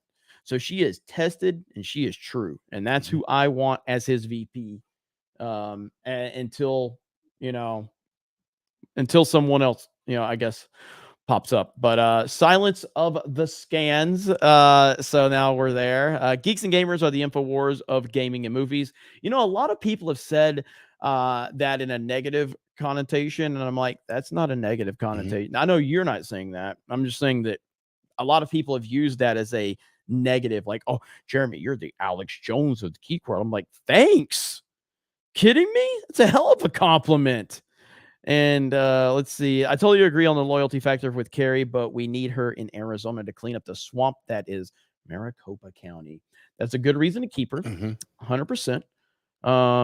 Jeremy, your spidey sense on Vivek is right. He made money by biotech stock fraud. Link in the snake pit. He's a smarter version of Martin Shkreli. So, yeah, I've seen all the stuff about him in the past. I've seen him answer a lot of the questions. I saw his thing with DC Drano and Candace Owens. I don't hold people necessarily accountable for their past, but when they come out of nowhere, that's where the concern is. But he's saying all the right things. How do you feel about him overall? I've always been a bit skeptical about him. I've warmed up to him more recently, just as I found out more, and I understand that there's a lot of different things. I will always be suspicious of somebody that is that. Look, you want somebody that's intelligent, obviously, but you can tell that he can think his way out of situations, which is good. You want somebody that's capable of doing that. But I mean, in interviews, he's always prepared for everything. So he knows what his weaknesses are and he's covering them all. Which again, I'm kind of pumping him up, but there's just something about it. It's kind of like DeSantis, where DeSantis was great here in Florida. He said all the right things. He fought all the right battles. And then at the end of the day, like, I've always said this, like, I've always felt like I couldn't trust DeSantis. Like, he's been a fantastic governor in Florida, but something felt wrong about him. And the way that he's running his campaign has basically exposed that, maybe he's not bullshitting about what his policies are going to be because he's got the track record. I can't dispute that. But something's fishy about him. Like, you can tell, like, he is just not that cool under certain circumstances, and you can tell he can't handle the public that well. And you're like, well, this guy's just a politician through and through, unfortunately. Yep. Yeah, sad but true. Sad reality. We just got a $20 super chat for Rolo. Mountain Mutts is glad to see you, Rolo. Like you, I was skeptical of Trump, but he won my support on most issues. But how can we reconcile his shortcomings on the 2A? He failed us a couple of times with serious consequences. He did. When it comes to the bump stocks and things like that, absolutely. And that comes from his ignorance of being a New Yorker. Let's be honest. There's no gun culture there. And if you've got to ask Donald which of his children he trusts the most, it's going to be his daughter. Like, Donald Trump Jr. is the gun guy. He's a hunter. He loves the Second Amendment. He's always said the right things when it comes to that. Trump does not have the emotional attachment with that, for better or for worse. Do I think he'd be better in the second go around? Absolutely. Especially at this point, I feel like Trump is basically going to do everything that pisses off the federal government when he becomes president. Like, that's what he's going to do. He's going to clean house, and whatever the Democrats want, he's going to throw it in their face, and he's going to say, absolutely not. I'm going to destroy everything that basically took us to this point that's corrupt. And if I get nothing else done politically, that's totally fine, because this is my singular purpose here. And that's kind of how I've gone. And it's probably not the best political approach, but at this point, it doesn't matter who you show me, and it doesn't matter how good they are. There's only one person who basically is out for a vendetta here. Trump is going in for some scalps. If he gets in. He's not going to make the same mistakes that he made before. He's not going to trust anybody unless he knows that they've been in the trenches with him throughout all of this. And now he's got a group that they're going after all of them at this point. Everyone in Trump's inner circle, they're going after them. So after this, they make it through this. That's it. They're all in. They're all in at this point. And go ahead. So I just want somebody there who's going to smash it at this point, because they've gone so far from the Constitution, and this has been like 100 years in the making. Like since the Civil War, the consequences of that, not dealing with that properly in Reconstruction, was the Constitution being ripped apart because the federal government was like, we're never going to allow this to happen again. And that's what they've done. And people get lazy too, because as technology advances, it's really easy to push as many responsibilities away as possible and to have a central power. It's easy. It's how it's always been. Well said. Did you see this? So this was earlier. I don't know if there's been any more information about it, but Fulton County District Attorney seeks March 4th, 2024 date for Donald Trump's trial. This is just one day before Super Tuesday, when over a dozen states hold their primary elections. How much more obvious can this get? This is fucking insane. This is criminal behavior. This is election interference. That is what it is. There's no other way to look at it. How is it so obvious and no one's doing anything about it? This is fucking insane. Like, holy shit. One day before Super Tuesday, you are trying to impact the election. This is the definition of election interference. This is the definition. It's not even, they're not even hiding it. They're not even hiding it. Well, at this point, I feel like it's a provocation is what they're really trying to do here. They're making it so obvious now that their side is entrenched. Like anybody that's on, you know, the Democrat side that doesn't regret voting for Joe Biden is basically locked in at this point. They're not going to vote any differently. They see Trump. They've got Trump derangement syndrome. That's it. They've had that for years. It's not going away. That's almost incurable for most people. Yeah. And so now it's, and I've kind of been seeing it online. You're starting to see a lot of people on the left get really cocky, and it's really concerning to me because you can tell what's going on here. Now, some people are just stupid and they have no idea what they're doing. Like they're fueling the flames, and it's basically like they think that they're a kid in school that's like throwing sand at somebody and they're not going to do anything about it.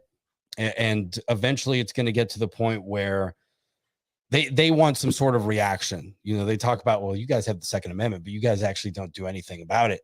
And it's like, why would you start saying these things? Like, this doesn't make any sense.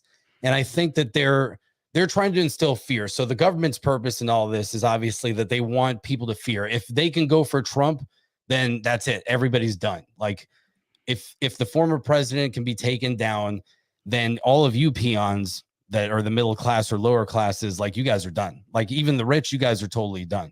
Like, we have all the cards here.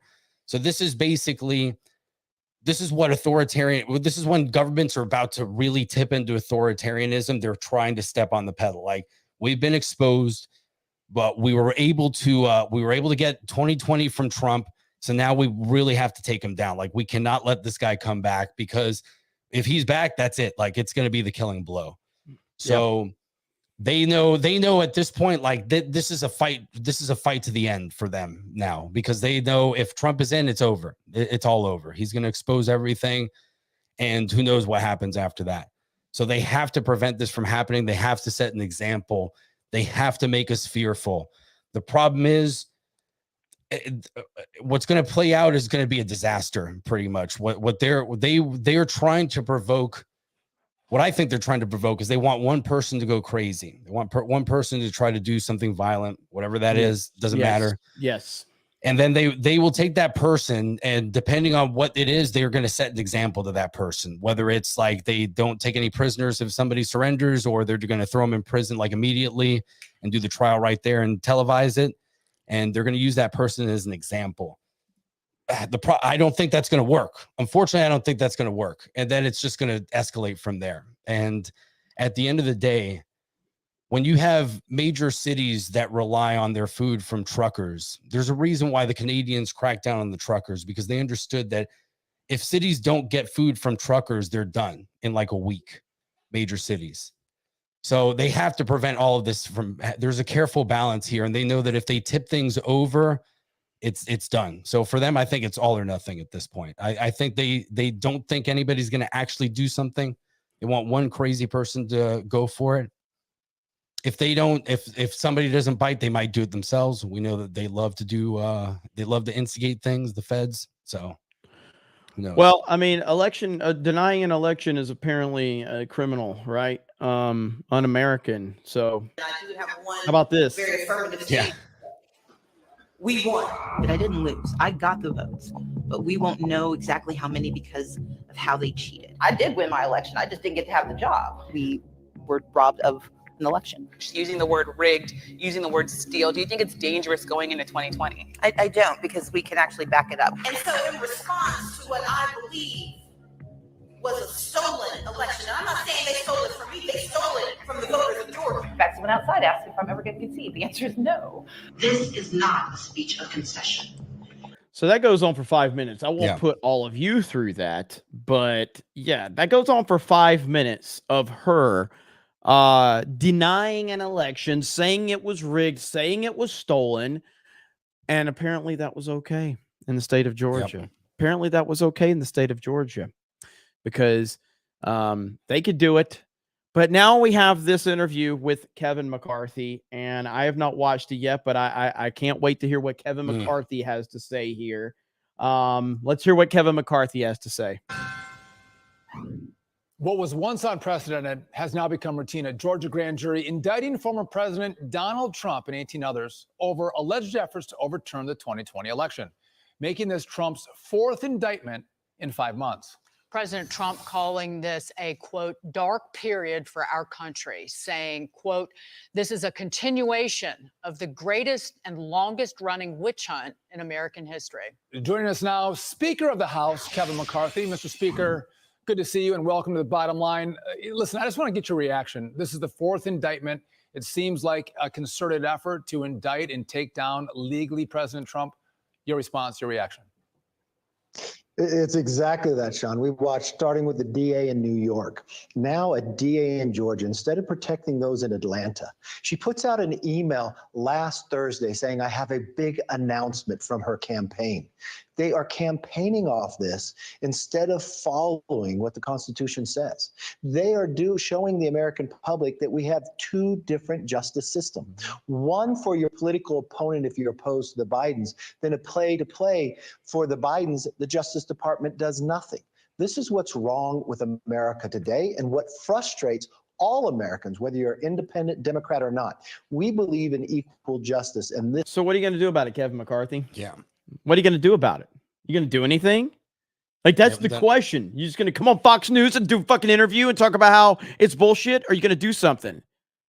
Go ahead, Rolo. You were going to say something. No, this is what this guy's been doing the whole time. This is why I was pretty pissed that in the House vote, I feel like they caved because I was like, Kevin McCarthy is a total squish. He plays the game. He's one of these insiders. He's from California. What do you expect from somebody from California? Let's be perfectly honest. No offense to people that are trapped there. I get it.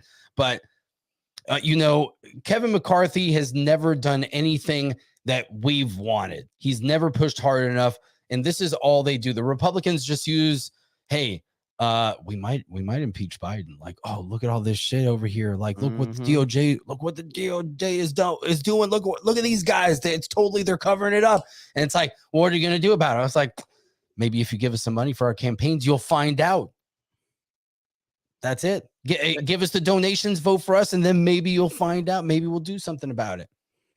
So it's so frustrating, man, because these are like the reason we're at a point. Are we really going to continue to just let the Democrats ruin everything because they don't play by the rules? They don't care to play by the rules. And the Republicans, like, what do they expect to accomplish? Kevin McCarthy, they're going to come for you next. Yep. They're going to come for all of you. They don't want to have a working democracy. They don't want to have that. They want total fucking control. Let's continue to hear what this clown has to say. This is not what we're seeing. Mr. Speaker, speaking of unequal justice, it's usually law enforcement. Why can't these reporters say, so what are you going to do about it, McCarthy? Like, what are you going to do about it? Are you going to do anything, or are you just going to continue to come on here on Fox News and continue to talk about how it's so bad? What are you going to do about it? Yeah. That's all I want to know. What are you going to do about it? That gets a tip, but a new transcript released by House Oversight Committee Chairman James Comer confirms Biden's 2020 transition team was tipped off about plans to interview Hunter Biden, but that interview never happened, proving further the two-tiered justice system that exists in America today. And on that note, just to get your reaction about David Weiss, who's overseeing the Hunter Biden investigation out of Delaware, is now the special counsel, and Merrick Garland, his boss, and he have said all along about that Weiss had total authority over the investigation. He had power to charge the Hunter Biden case outside of Delaware. Then why the need for the special counsel designation? The why now? Yeah, why now? First of all, Daniel Weiss, if he was in the private sector, after letting the statute of limitation run out, which the IRS complained about never to allow that, to write the allegations. I honestly can't even listen to McCarthy anymore. I fucking like. What the fuck? I don't even want to hear from him. I just wanted to hear how pathetic it would be, and it was even more pathetic than I thought it was. But look, it's enough to convince you that the Republicans are just there as a safety valve to make sure that we don't get too angry, because it's like, well, there's somebody there that supposedly is like voting in our best interest, but it's like really a sham. It's like the Republicans are a fake party. They don't actually do anything. They're there to just make you think that there's some semblance of control or an opposition party, but really they just don't do shit. There's like 10 of them there that try to do things, and like 20 that say they'll do things, and the rest are all just full of shit at this point. Yeah, it's really that's the most infuriating part of it, was that, hey, they could actually do something about this if they wanted to, but the problem is they don't. They don't. They just want to play fucking games, and it's so fucking frustrating. Let me read some of these Rumble rants. You guys have been pretty active over on Rumble. I appreciate that. AP from the Hills. I still find it retarded that people still have their Biden Kamala stickers on their cars, let alone Biden 2024 stickers. It's like someone kicked these people in the nuts so hard their brain popped out. Man. It's true. It's rare here in Florida, but occasionally you'll still see somebody fully masked up, fully masked up. It's wild. Let's see here. Oh my goodness. I'm so sorry. Unicycle Peon. I am so sorry. Unicycle Peon dropped a $50 Rumble rant. 50. Yo, Jeremy, can't stay, but wanted you to have some shekels. Cheers from Mississippi. 199. Look at there. And nice. And do you guys want to know why I missed that one? Jed, unmute if you can come in for a moment. If you're still here, Jed, unmute. I'll see if he unmutes. There we go. Jed, why did I miss that 50? The 50 on Rumble? Yeah, why did I miss that one? Because I'm not reading your super chat. That would be why. Okay. All right. Well, go ahead and plug your Lord of the Rings video since you're here now. Well, you can check out my channel, Hollywood Scholar, on YouTube, which recently came out with a video, a lore video on Éowyn from Lord of the Rings, which features a full voice cast with the talents of Beard the Beardo as Faramir and Jay Junk 3PO as King Theoden and Kristanova as Éowyn. There we go. Nice. There we go. Awesome. Drop the link in the chat, and it's a good video, man. It's a good video. It's a good job, buddy. All right, appreciate you, Jed.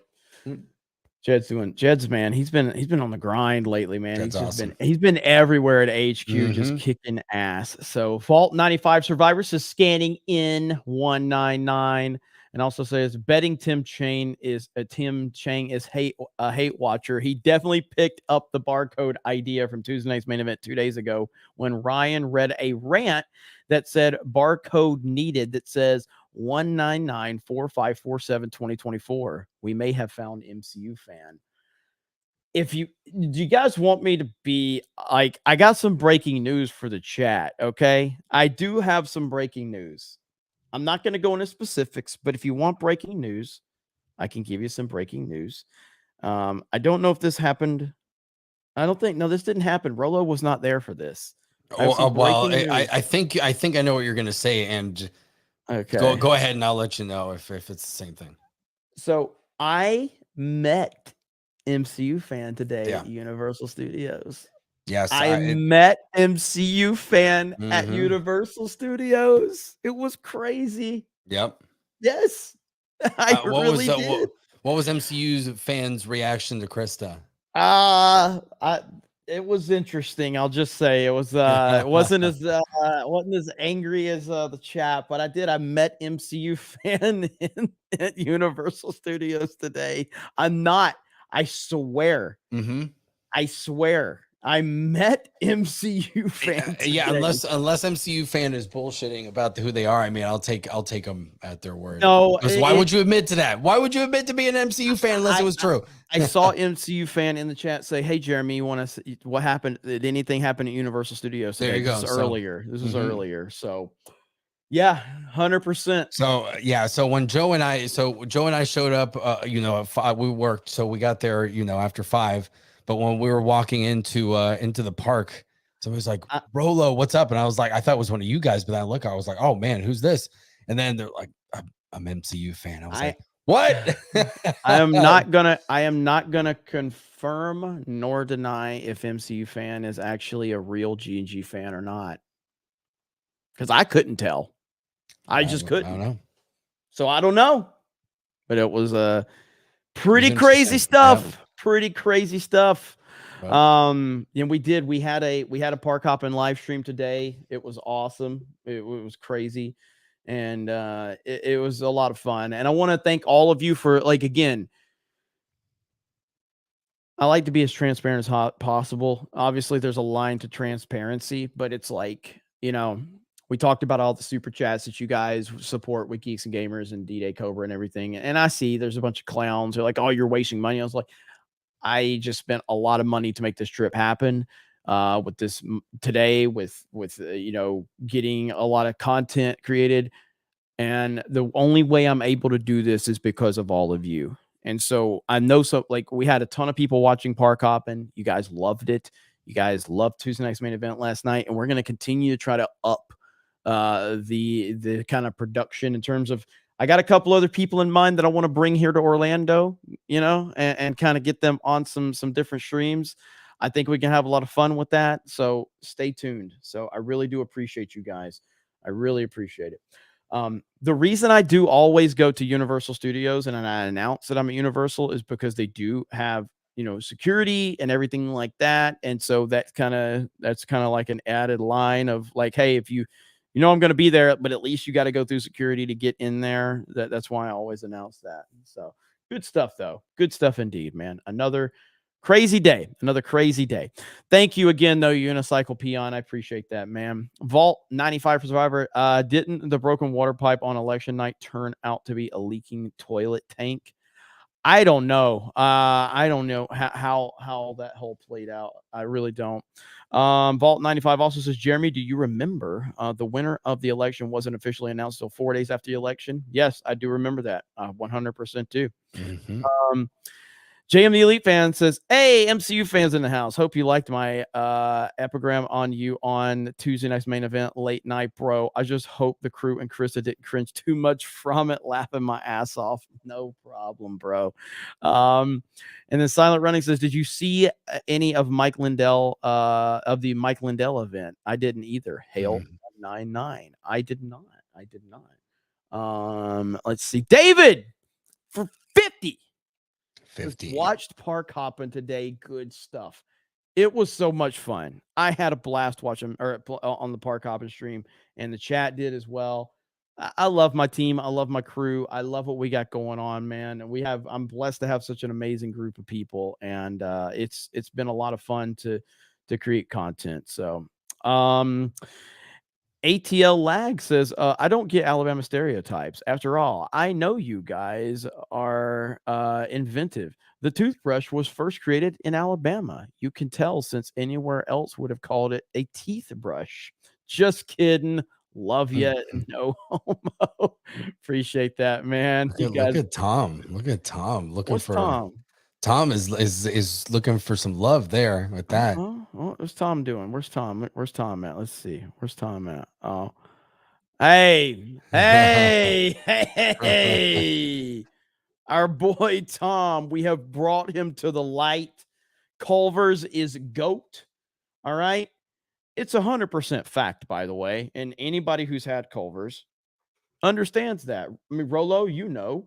I love Culver's. It's the best. Culver's. When I discovered it, I remember like before I moved to Orlando, it was like a few months, I think, before the meet, a couple months after we were in G&G, and Jeremy was just raving about Culver's. I was like, man, the place doesn't exist around here. And then back with my old position, I traveled a lot more. So one day I ended up being like a couple of hours north of South Florida, and I'm like leaving an office. I'm like, holy crap, that's Culver's. Like, let me check this place out. And I had some, and I was like, wow, this place is freaking legit. This is awesome. And then when we moved here, it's like there's a Culver's every like 2 miles. It's the best. So it's awesome. It's amazing. It's amazing. And they have so much stuff too. Like that's the best part about it. And everything they make is good. Like if you don't want burgers for whatever reason, the chicken sandwiches are awesome. Joe had the fish sandwich. He said it was amazing. They have good salads, apparently. They have pretzel bites, chicken the cheese tenders, curds. cheese curds. Oh, the desserts are ridiculous. They're all good. Man, it's awesome. Yeah. It's like the best of Chick-fil-A. Like take all the other like top tier fast food places, and Culver's basically has like a couple items that they would have on their menus and makes it just as good or better. It's so damn good, man. I love Culver so much. Yeah, I appreciate that. Hail Snake Pit, don't worry, I scanned in. Scan in. You cannot comment unless you scan in first. That's a rule. I didn't make the rule, but yeah, unlike Jay, I don't think he scanned in. Jay didn't scan in. I found that the best way, you gotta give it a little tap, make the skin tender back there, and it scans a little bit better. Yeah, I heard that. And yeah, also like the roast beef. I have heard the roast beef was good. I actually never mind. I've tried it one time. I tried the roast beef and it was phenomenal as well. There's so much. There's so many options at Culver's. It's just so damn good. It really is, man. You can't go wrong. You can't go wrong. Man, you guys have been crazy supportive tonight. Look at Warren Smith. Peter Dinklage is in a new reboot of The Toxic Scanner. Saddens me to see this reboot of the Trauma Classic announced. So The Toxic Scanner. Warren Smith is committed to this. I'm going to make everything titled Scan or Scanner. That Warren Smith is committed. I've never seen him so committed to a cause, and I greatly appreciate it, Warren Smith. I see what you're doing. Sarah says, I don't want Carrie Lake as vice because she's a woman. The vice is typically the future, and a woman can't carry the stick. Women are ruining stuff now, and it's a mess. It's hard to disagree with what you're saying. So one of my favorite YouTubers, if you're into history, this guy, he's 22 years old, but he's read hundreds of books. His name is What If Alt Hist. He actually, he does a lot of looking back at history, comparing it to today, that kind of stuff. He made one about feminism and how it went wrong that he came out with last week. Explains everything, first, second, third wave feminism, where it's gone today, how bad things are, and how it's basically destroyed the relationship of men and women. Like we've gotten it's total crap. Like we've gone from totally where yes, men controlled everything in the past to now we've gone to the opposite extreme and we just destroyed everything. So really good watch. Yeah. I mean, I'm looking at this specifically because I have to judge Carrie Lake on Carrie Lake and not anything else. And so I'm not saying I would want Carrie Lake as the president, although I would not be against that. Ultimately, it comes down to how did she how does she handle her 4 years under Trump? And if she handles it like she's supposed to, then yeah, she'll be in a great position to do so. But I'm looking at, like, right now, I can't think of 4 years down the road or 8 or 12 or 20. I'm thinking about right now. We have to get Trump back in office, and he has to have somebody that will have his back 100%. And the only person that I think is remotely qualified that has proven that they have his back 100% is Carrie Lake. Can anyone name anyone else? Huh? No, just Rudy, but I don't want him to be the VP. Yeah, I mean, man. so there's not another person. There's not another person that has the Kristi Noem. I don't know if Kristi Noem has shown like 100% dedication to Trump. I know she's done a great job, but like Carrie Lake is 100%. Alex Jones. I love Alex Jones. Alex Jones ain't been dedicated to Trump. Alex Jones has flip-flopped on Trump too. He just has. I love Alex Jones. He's flip-flopped on Trump 100%. And so there's nobody else. I know Tucker Carlson has not shown that level of dedication to Trump. Nobody has shown it but Carrie Lake. And, it is what it is. Valkyria winner. I didn't scan in through the machine. The machine told me to. Now it's in pieces. I'll try next time. Maybe. Skål. Thank you, Valkyria Winter. Appreciate you. Will Balt Culver's. Who? Oh, Willie Will. Yeah. Dropping it, obviously. Hey, there we go. Willie's at least got a franchise, at least one. Yeah, I heard that. Don't forget the J6 POWs. 100%. And then, I guess my question, not my question, but like my statement on that is like, so a lot of people bring up January 6th, like, oh, Trump didn't do this, Trump doing that. They have indicted the man 4 times. What could he do at this point? He was facing an avalanche. You know what I mean? Like they're going to take him down if possible. You know what I mean? And they're doing it right now. There's Sandstorm says Scanstorm 199. There we go. Love it. Jackie Scan hour 3. Oppen Scanner. Good Lord, man. So good. Let's see. Yes, there's Stacy. Jeremy, finally got you to watch Idiocracy, and holy shit, Idiocracy, man. I can't believe how accurate it was. I can't believe it. I can't believe how, and again, so far ahead of its time. Mike Judge has always been another level. I can't believe I didn't see Idiocracy either. But yeah, dude, when Terry Crews showed up as the president, oh my God, have you seen it? Have you seen Idiocracy? That's one I got to watch. Everybody's been telling me the same thing. You need to come to HQ, and we got it. Yeah. Yes. Yeah, I knew you were watching it. Yeah, I would have watched it with you. Yes. But yeah, everybody's told me the same thing, that it's basically it. Next time you're at HQ, we got to watch it. Now it makes you wonder: was he being? What did he predict it, or do the Hollywood elite sometimes let us in on the plan and just laugh at us when they tell us, and we just don't we don't realize it at the time? It's a good question. Until it's too late. Like now, it's too late. Like if we had seen it at the beginning stages, and we're like, wait a second, is this like? Are they like telling us what they're gonna do? And except like we're not gonna believe it, because there was this. There's always movies like that like later on you find out, like there was this show, I think in the UK, that was about a virus that was generated in a lab, and then they basically went out there, and then people who got jabs with it caused some consequences on purpose, and it was like this evil like biotech scheme. And I'm like, man, I don't know, like, is this like, or do they just do this shit to fuck with us, and even if it doesn't go that way, it doesn't matter. So it's always funny how that is. What's it going to take to get you to watch the Great Awakening documentary? Hail the Snake Pit and the 199 Rolo. I mean, I'm not saying I won't watch it. It's not something I've been overly familiar with, but you guys obviously give me good recommendations for sure. And so That's okay, Valkyria Winter. My wording might be odd at times, but hey, I'm an Aussie. That's okay. I'm from Alabama, so There you go. mine's weird too. But yeah, no, it's not. I would be willing to check it out. I don't know where is it available on YouTube, or is it something I'm gonna have to purchase? What is it? I would just need to know where to find it. Utopia. And let's see. Will Abbott stand with Trump? I don't know, but I bet he will spin his wheels. Oh man. In your opinion, is Abbott better than DeSantis? I mean, DeSantis is a damn good governor. He just was. That can't. I'm not going to retroactively act like he wasn't a good governor because he's proven to be a hypocritical piece of shit on the national stage. I don't know which one. I mean, nationally, I don't trust either one of them.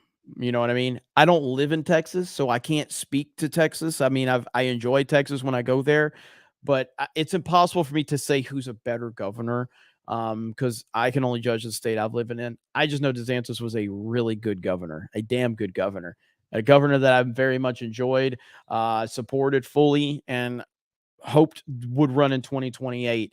But he has destroyed all the goodwill he's had. Mm-hmm. Yeah, I know with Abbott, what I can say about him is that Abbott didn't handle some things, especially after the pandemic, as well as DeSantis. DeSantis forced Abbott to go further right, which was good. I give Abbott credit for at least going for it.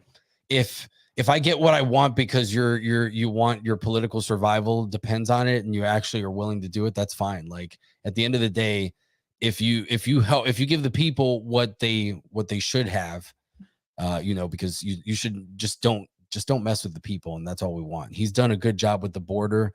There have actually been some crazy clashes between the Texas Rangers and the Federal Border Patrol, and I'm sure you could look it up. I wish I had this on me. I talked about it a few weeks ago. And basically they're almost having like border skirmishes, like where Texas will block part of the border and the feds will basically tear it apart, and then they'll go back and forth. Like they're just like, Texas is telling the feds, constitutionally, you guys are obligated to protect the territory of the U.S. Like, we're not supposed to be doing this, but we will because you're not doing your job. And it's just crazy to see how I could see that escalating at some point too, because this is the other we have so many crises going on. We have what's going on with Trump, and then we have the border's been a disaster, absolute disaster since Biden has come in, and that's destroying this country with all the drugs, everything that's coming in here. And we're oversaturating the amount of people in this country, and the left wants to keep giving welfare, give people that are here illegally the right to vote, and then that's just going to collapse the system even more. And that's a major issue. There's too many things going on right now, and that's part of the issue, and that's part of what they take advantage of, because we focus on Trump because we have to, but at the same time, that allows them to basically get away with everything else in the background while that's going on. And that's another motivation why you go after him. It's not just to set an example. This is the biggest possible smokescreen of all. It's all, look here, look what we're going to do here. We're pissing you off because we're going after him. We're setting an example. But in the meantime, we're continuing to do shady shit in the background. And now you really can't do anything about it. So well said. Well said. Got the Joker, $2, no more, no less. Jeremy, there was a guy that the establishment tried to take down over 2,000 years ago. For the record, I'm not trying to compare them. Trump 2024. Thank you, sir. Appreciate that. Sierra 10 says, what's your opinion of DeSantis now? I don't want to believe he's a rhino, but I'm not sure anymore. Yeah, I mean, like I said so I said this. If you go back to look like the political stream that me and Ryan were doing, Ryan, and Suresh, I said this, like when the whole thing about DeSantis and how the rumors of him running and all of that were happening, I said on a national level, he will never compete with Trump. And a lot of people believe like, oh, in Florida, he's more electable. He's big fish, small pond in Florida. Big fish, small pond, rock star. Put him in national, he's just a little bitty fish in a big old fucking pond. You know what I mean? And that's what he is now. He barely beat a crackhead, man. Like, yes. okay. Yes. I know. That's Oh, true, man. man. A gay black crackhead. Oh Let's my just call it like God, it is. Gillum, man, what the a, hell? We a knew gay black we knew that dude crackhead. was bad news, but we didn't think that the story was that was a plot twist Yeah. that no one saw coming. Like I saw this Mhm. guy, like he's done shady business stuff, like he's probably a bit corrupt, like his background, like it's clearly obvious what's going on here. But no, it's like no, this dude's got serious problems, man. Mm-hmm. And DeSantis barely beat him. That's terrible. So yeah, so I just can't. I just haven't. I don't know what to think about the fact that yes, I supported him as governor. I will not retroactively change that. I can't retroactively change that. But moving forward, I see no scenario where I would support Ron DeSantis on any national level moving forward. I just don't see it. And that's the sad reality of what we've seen. I just saw someone ask me, God, unfortunately I did. Please tell me you saw the Rappaport latest meltdown. Sadly, I did. Have you seen it? no, man, Rappaport just he's so unhinged. Him and Perlman, like I just don't watch them, man. They're just terrible. If you want to watch it, we can talk about it. He's just such an idiot, and there's just so much hate there, man. I responded to him. Yeah. I'm not gonna. So I responded to him. Right here. So here's his. Trump indicted again, and I'm partying. I responded, and I just said, "Don't care, still voting for Trump." Got 1,100 likes. So, Nice. Yeah, don't care, still voting for Trump. And then I had a lot of people, but I don't. It's so bad, man. It's such a bad clip. I mean, look at that. That's already terrible. Oh man. Jeremy's like, we got all. He's still my president. Okay, I don't care. I don't care that he has 91 charges against him. He's still my president. You fucking dummies, you. He's not he's not the president, and he's not your president. And if he's your president, you need help, you sick fucks. He lost. And this is the reason why he's in the predicament, the situation that he's in now, because he couldn't accept losing. He's a fucking sore fucking loser. They teach you this shit when you're very young. Fred, his fucking father, didn't teach him this, okay? Because he was too busy organizing KKK rallies. Jesus Christ. I can't finish it. He's the worst, man. He's the worst. It's just insane. Holy crap. Unbelievable. Oh my God. It's so bad. It's just let me get David real quick. Yeah. The CIA has been involved with Hollywood since the 50s. Is Jeremy Osteen in the house? Jeremy Osteen is feeling good about tonight. We got one big red boy. We got one big MAGA red boy. And Jeremy Osteen's looking at the back end, and it's a pretty sexy back end. Pretty sexy back end. We are 30 likes away from the sexy back end. And Jeremy Osteen would like to bless this chat with a big old wamen. A big old wamen. I mean, come on. It's been a very good night. Jeremy Osteen is very, very happy with tonight's results. What about Vivek as VP? No, that's the whole point. Like, I don't know. I could see him being another Mike Pence in that situation where he just turns on Trump. You know what I mean? Like, that's what it all comes down to for me. It's loyalty, loyalty, loyalty, loyalty. That's why I want Kerry Lake. Loyalty, loyalty, loyalty. I'm not sure what he's going to give you either. I feel like a lot of people that would vote for Vivek are voting for Trump anyway, so he's not going to give you too much there. So, and he's the number one guy. Like, if he plays it right, he maybe after Trump's done, Trump's only got one term, no matter what. Vivek looks really good now. So yeah, now he's got some credibility, so he could use that next time and be the top front runner, because DeSantis is probably done at this point. Sean Green says, play the scan origin for Hayden and others who don't know. Hail 199. I don't have the clip right now, but kind of the gist of it is somebody was in the channel daily and they said, hey, Jeremy, they meant to say that I was scamming people into the 199 cult, but they said scan instead, misspelling it. And so Jay noticed it. Shout out to Drunk 3PO. And so we highlighted it. And then it turned into a meme where, oh, well, now we're scanning in. Okay, well, so we're going to meme your misspelling. And now, so it's scanning in. So now before every stream, it's like people are like, oh, scan in. And yeah, it's fantastic. So now it's a whole new thing. Scan in 199. That is it right there. It's part of the meme lore. It's beautiful. I love it. And you're never going to defeat the 199. Okay. You're just not going to do it. The 199 wall light is so beautiful. It makes me uncomfortable with its perfection. Scan the clams 199. It's not the only one here. We got another one too upstairs over the pool or around the pool table area.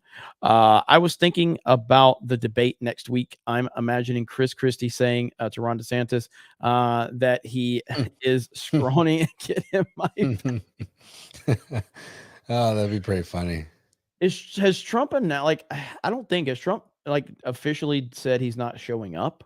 I'm pretty sure he's not going to do it. I don't think he's going to do it because doesn't he have to sign some kind of pledge that he's going to support the eventual nominee if it's not him or some shit like that? We all know Ramaswamy is actually running for VP for Trump. No one else. Smart guy. That's what it seems like for sure. D who? Yeah, exactly. Troy News. Remember in Salem when some people were accused of witchcraft? Surely some of it must have been true. Fox News is worse than fake news. Trump 2024. Absolutely. Deranged Lunatic says I nominate Neil Cavuto for Beard of Shame. Oh, man. Hailstorm's working on some stuff tonight. Hailstorm's working on some stuff. DM says, nope, Trump is alpha, not second place. F Cavuto, 100%. The Long Way says, my picture. Joe Biden eats corn a long way. Oh, man. You got to take the ice cream meme, where he's like, hey, man, I got my ice cream, man. And then you just put corn the long way. Let's see. Gaseous Clay says Paul Ryan equals Neil Cavuto. M.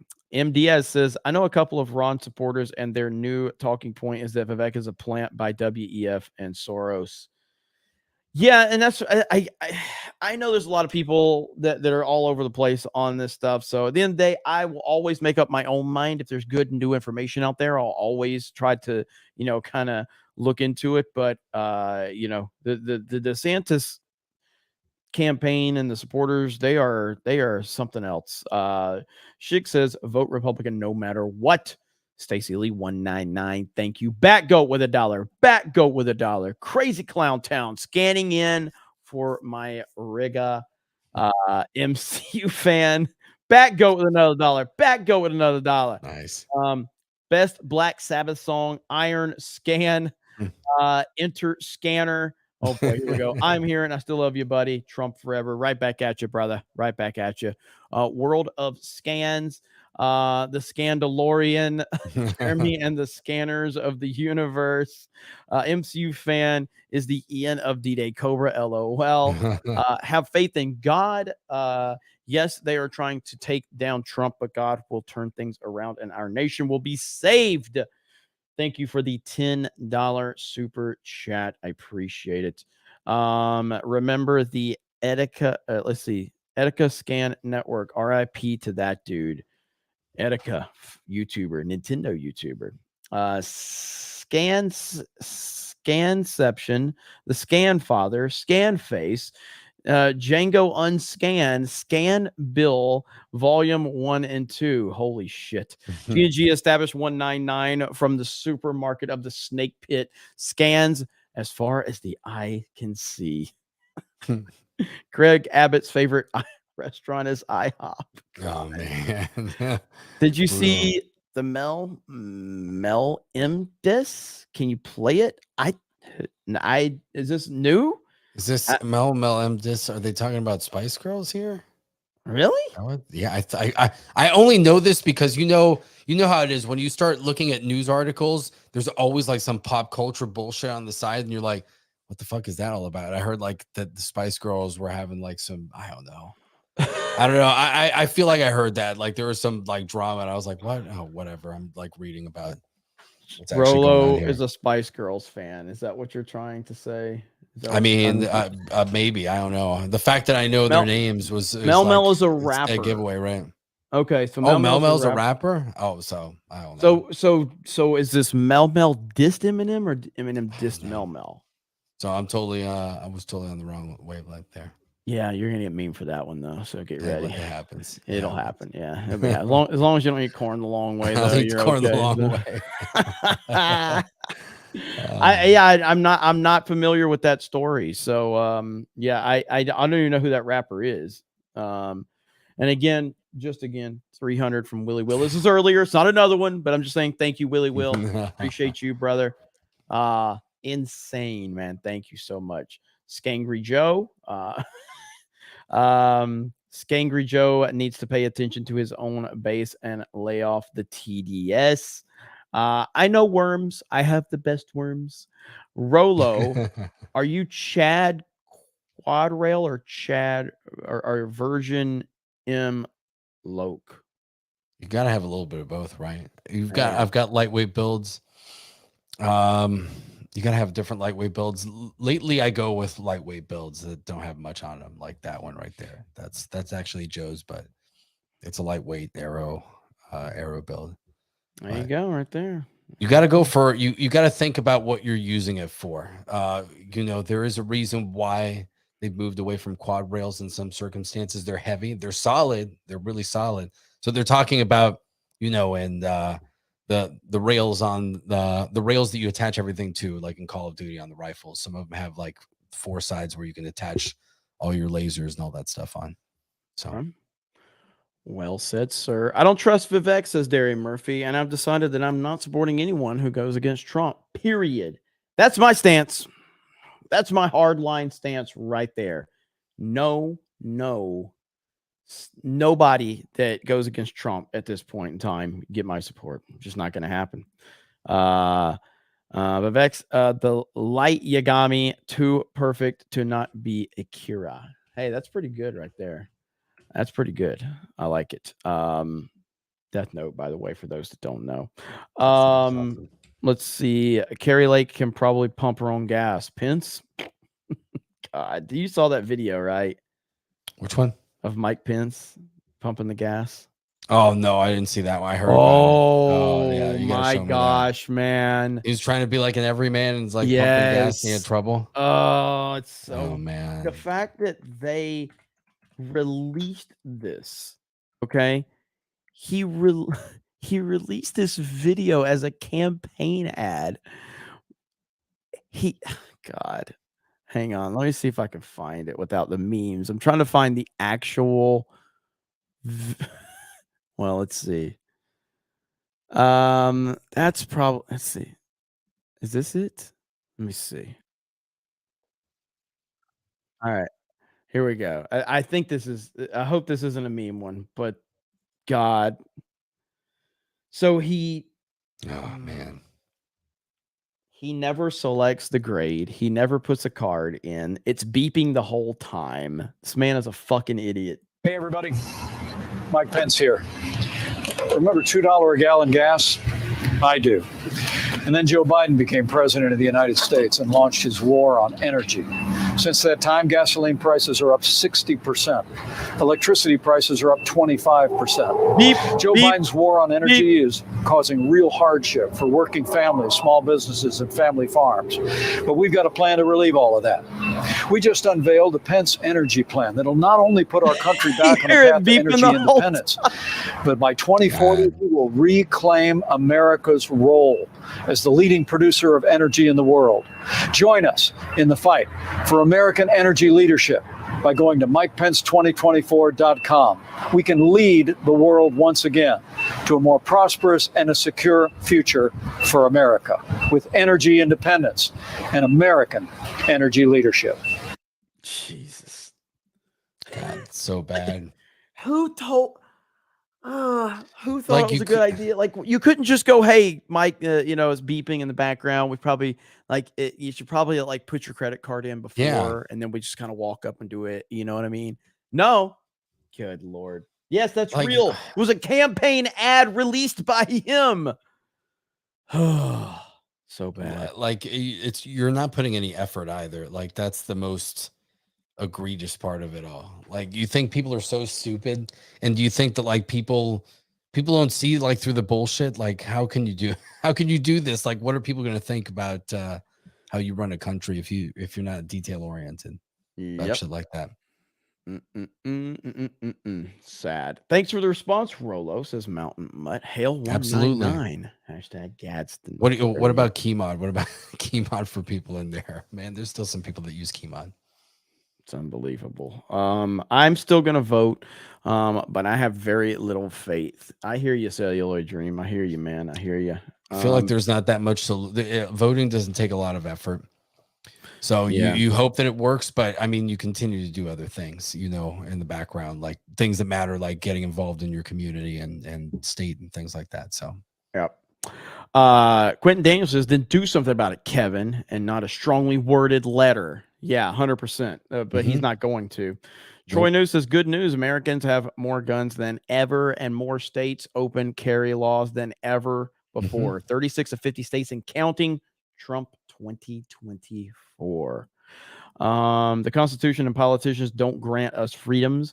It's the sacrifices of soldiers that secure our freedom. Thank you, Troy News. Appreciate you. Bless this chat, cult leader Jeremy Osteen. Jeremy Osteen has blessed this chat, and he's giving you the proper wamen. There we go. Philip II of Macedon invented the concept of psychological warfare to use a nation's culture as a weapon against them. You're seeing it here. It's the only way that you can take out a country like the United States. Realistically, it has to be destroyed from within, because when you have a country that is as OP geographically as the US, that's all you can do. You've got access to the two biggest oceans in the world. You've got basically every natural environment that you can think of exists within the United States, and like Alaska and Hawaii, we've got everything. We've got a massive river that goes down almost the middle of it, so we can transport things from north to south. We got ports everywhere. We've got oil, natural resources that we've got that we can sell to everybody. We farm more than any other country. So the only way you can destroy a country like that, like you give that to a few smart people that are responsible, they're never going to screw that up. So it has to be destroyed from within. The people have to hate each other. The government has to turn against them. And then the enemies just, keep throwing, fueling the flames. The Chinese and the Russians can throw random shit in there to just piss us off. And, that's it. That's, you sow the seeds of your own demise. That's how the Roman Empire fell. You got too big and they got cocky, and eventually you corrupt. That's when we bring his wise input here to CobraCast. Rolo, the Puerto Rican Pistolero 199 with the scan. There we go. Very well said. Well, there went my last brain cell. That was probably when I played maybe what's his face? Fucking Rappaport? Maybe? I think. I don't know. It's hard to tell. We play a lot of dumb stuff. So Valkyria says Biden and Hillary both had a high-level KKK member as a mentor, and both said he was a wonderful person on his death. Odd, no one talks about that. No, because they're not programmed to. Okay, Rappaport video, Mary. Got you. Yeah, it is odd that no one talks about that. Rolos are weird. Rolo lost money. There we go. Was planning on playing BattleBit tonight, but decided to be a filthy casual. So I might replay the Scanly Parable Ultra Deluxe. Hail the 199. And yes, I do apologize that there was no Battlefront 2. There was no way I could get home in order to run Battlefront 2. So I do apologize for that, and I did make a post. So we'll be back at it. Let's see. Pasobik interviewed Vivek about Soros Schwab. Shout out to Pasobik, even though he doesn't like me. I like him. And I know everybody's going to say, Fed. Yeah, John Yarbrough. He seems to give us good information, even though he worked with the CIA back in the day. I mean, you never know. John Yarbrough says 16 years to fix energy. Are they stupid? They think we're stupid. Jared the American, I'm not sure if you got my previous super chat. Did I? I'm looking at the list right now.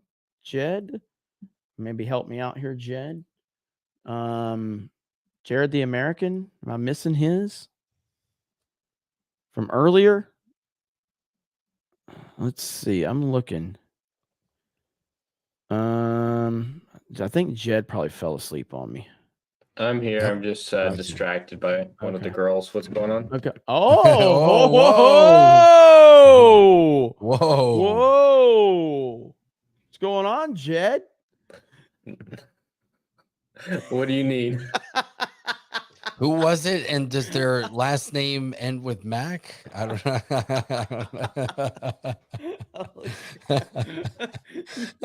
Jed, what's going on? Jared the American, did we? I'm not seeing his super chat. Like, it was earlier. Yeah, I don't have any from Jared in StreamYards or in the sheet. Let me see. Let me go back in the beginning because I know you probably sent one. You're usually one of the first super chats, Jared. So let me see if I can go back and see.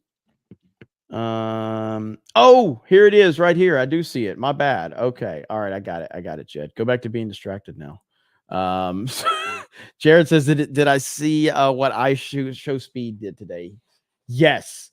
And iShow speed, I have no strong opinions on iShow speed. Okay. But it is what it is. I mean, the dude did what he did. He's got a huge following. Congrats to him. I don't watch that guy at all. So I don't know. Good for him, I guess. Bilbo T. Baggett says, hail Jeremy, hail CobraCast. Unfortunately, I can't watch live. I'm going to have to listen tomorrow while I'm at work. I just wanted to say hail and thanks for all of your great work, Trump 2024. Well, thank you. Appreciate that. Shaka Zulu with the 199 scanning in. Dragon Dan with the 199 scanning in. I got all that one. All right, so that one, yeah, those first few I didn't catch those earlier. And then Uber driver of the apocalypse says, hail the 199, where's my bragging rights? I might have an update for that in the next week or two. There's just so much on our plate right now, man. There's so much on our plate. Remember the 22 that end themselves every day. Glory to my fellow vets. Damn right. Absolutely. Well said. Well said indeed. And then the Romans fell because hardships were removed. It's not the tech. The Romans had smoke signals and spears, for fuck's sakes. It's the removal of hardships. Says GM Steel Haven. Decadence. Let's see. Vegeta, what does the scanner say about his commie level? What? Vegeta or Vivek? I don't know if you meant Vivek or not, or if you meant Vegeta from Dragon Ball. I don't know. That one's pretty interesting. Vivek is a part of the problem. Even if he does bring good ideas, he's still running. Vivek needs to fall in line and support Trump. Rolo is still a Fed. Yeah, so it's Vegeta. I'm the dude that my wife gets angry at me because I yell at the phone because I'm like, I know the feds are listening to me now. I don't give a shit. You guys can listen to what I'm saying right now. I'm like, you guys got the file already. You already have the file. You know what I'm saying? I don't care anymore.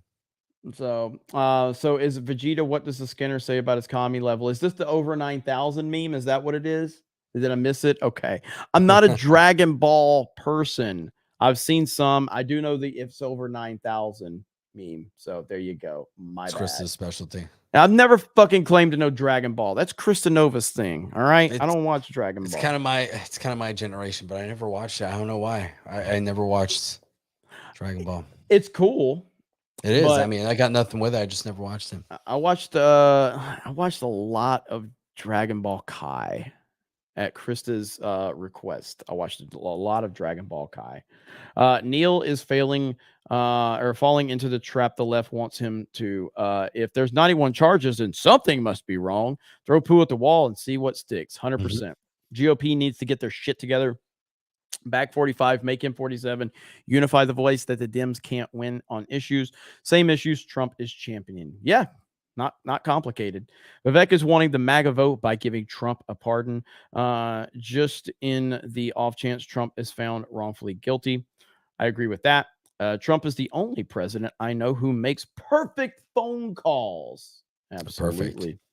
MDS says World of Scans. Thank you for my membership. I didn't get to thank you earlier, but I just found out I can say thanks. Well, you are welcome, and I'm sure that our lovely chat appreciates that. One disagreement with PRP, not technology, lack of hardships. Tech, yeah, I read that one earlier. So tech removes hardships, which leads what is wrong now. Yeah, we got you, man. We got you. Was wondering why we refer to ourselves in America as a democracy and not a constitutional republic. And yeah, I mean, so you brought that up earlier that we were a republic. So break that down for us real quick. Yeah. So the difference between, so in a republic, you don't have rule of the mob. So you have something like a constitution that basically says, these are the things that in our constitution, basically it says, these are things that the government doesn't grant you. You just have these rights, like that for being alive, they exist. They're given to you by your creator, by God, or whatever you believe. They're your natural born rights. You have these just for existing. And so you have these protections because the founders and a lot of other people understood that when you have a democracy, like from generation to generation, things can completely change in the way a society works. And from 1 minute, if you have a democracy that says, we don't like those guys because they wear blue shirts or they wear red shirts or whatever, then if it's 50% plus one person, then that 50% with one person can basically say, well, we're just going to take all those guys out. There's nothing you can do. We voted for it. So it's majority rule. Like, that's it. Whereas in a republic, you have a constitution here. It protects. That's like, no, even if the majority doesn't want it, we have these protections and this structure in place, the rule of law that basically defends this. So the government's purpose is here to make sure this doesn't fall into chaos. And they like to use democracy because, yes, we use a democratic process to vote for our representatives and senators and presidents and all those people. They go into government. They also use democratic processes to vote for things. That's how it works. That's an easy way to do things. But ultimately, there's multiple layers and checks and balances here. So the problem is that people don't want to be involved in that. They don't understand certain things. Like originally in the way the government was set up, we did not vote for senators. We didn't do that because the founders understood you had to have some skin in the game for the states. So the state legislatures would choose the senators. So basically the House of Representatives represents the people and the Senate represents the state. So then now the state has a skin in the game. They know, hey, we're advocating for Florida and Florida's interests here as senators. We changed that. It's like, man, it makes things easier. It's more democratic. Now the people get to vote for senators too. And it's like, no, that's not how it was supposed to work. There's a reason why some of these things existed. They looked at a lot of examples of how older republics worked. They're like, look, this is what worked here. This is how it failed.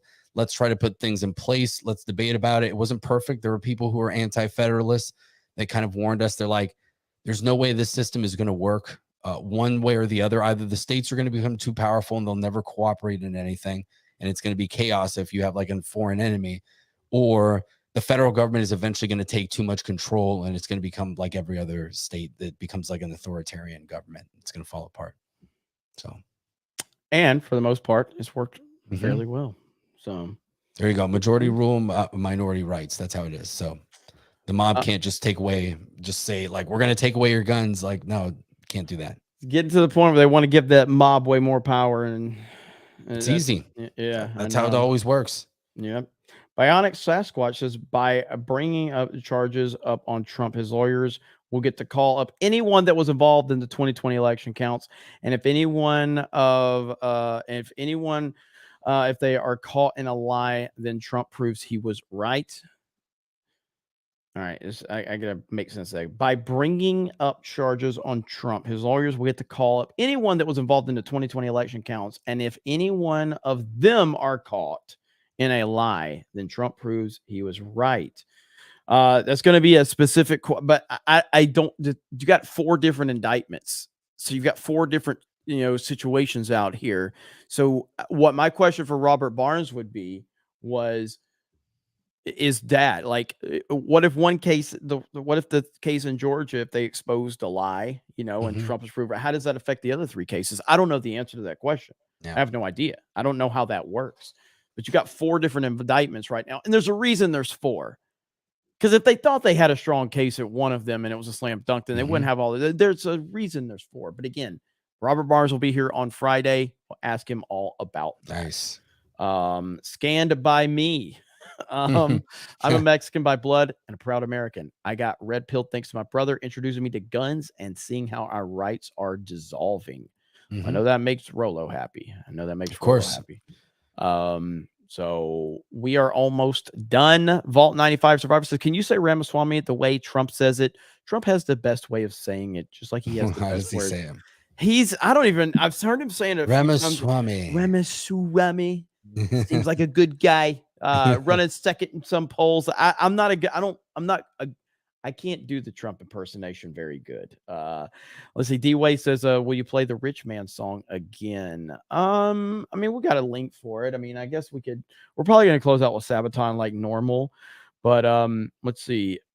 Vault 95 Survivor says, Rolo, what are your thoughts on the AGI, the American Gunsmithing Institute? Is it worth it for regular people to pick up their maintenance DVDs? That one I don't know anything about. I'll be honest. I have not heard of that. So okay. Yeah, the AGI.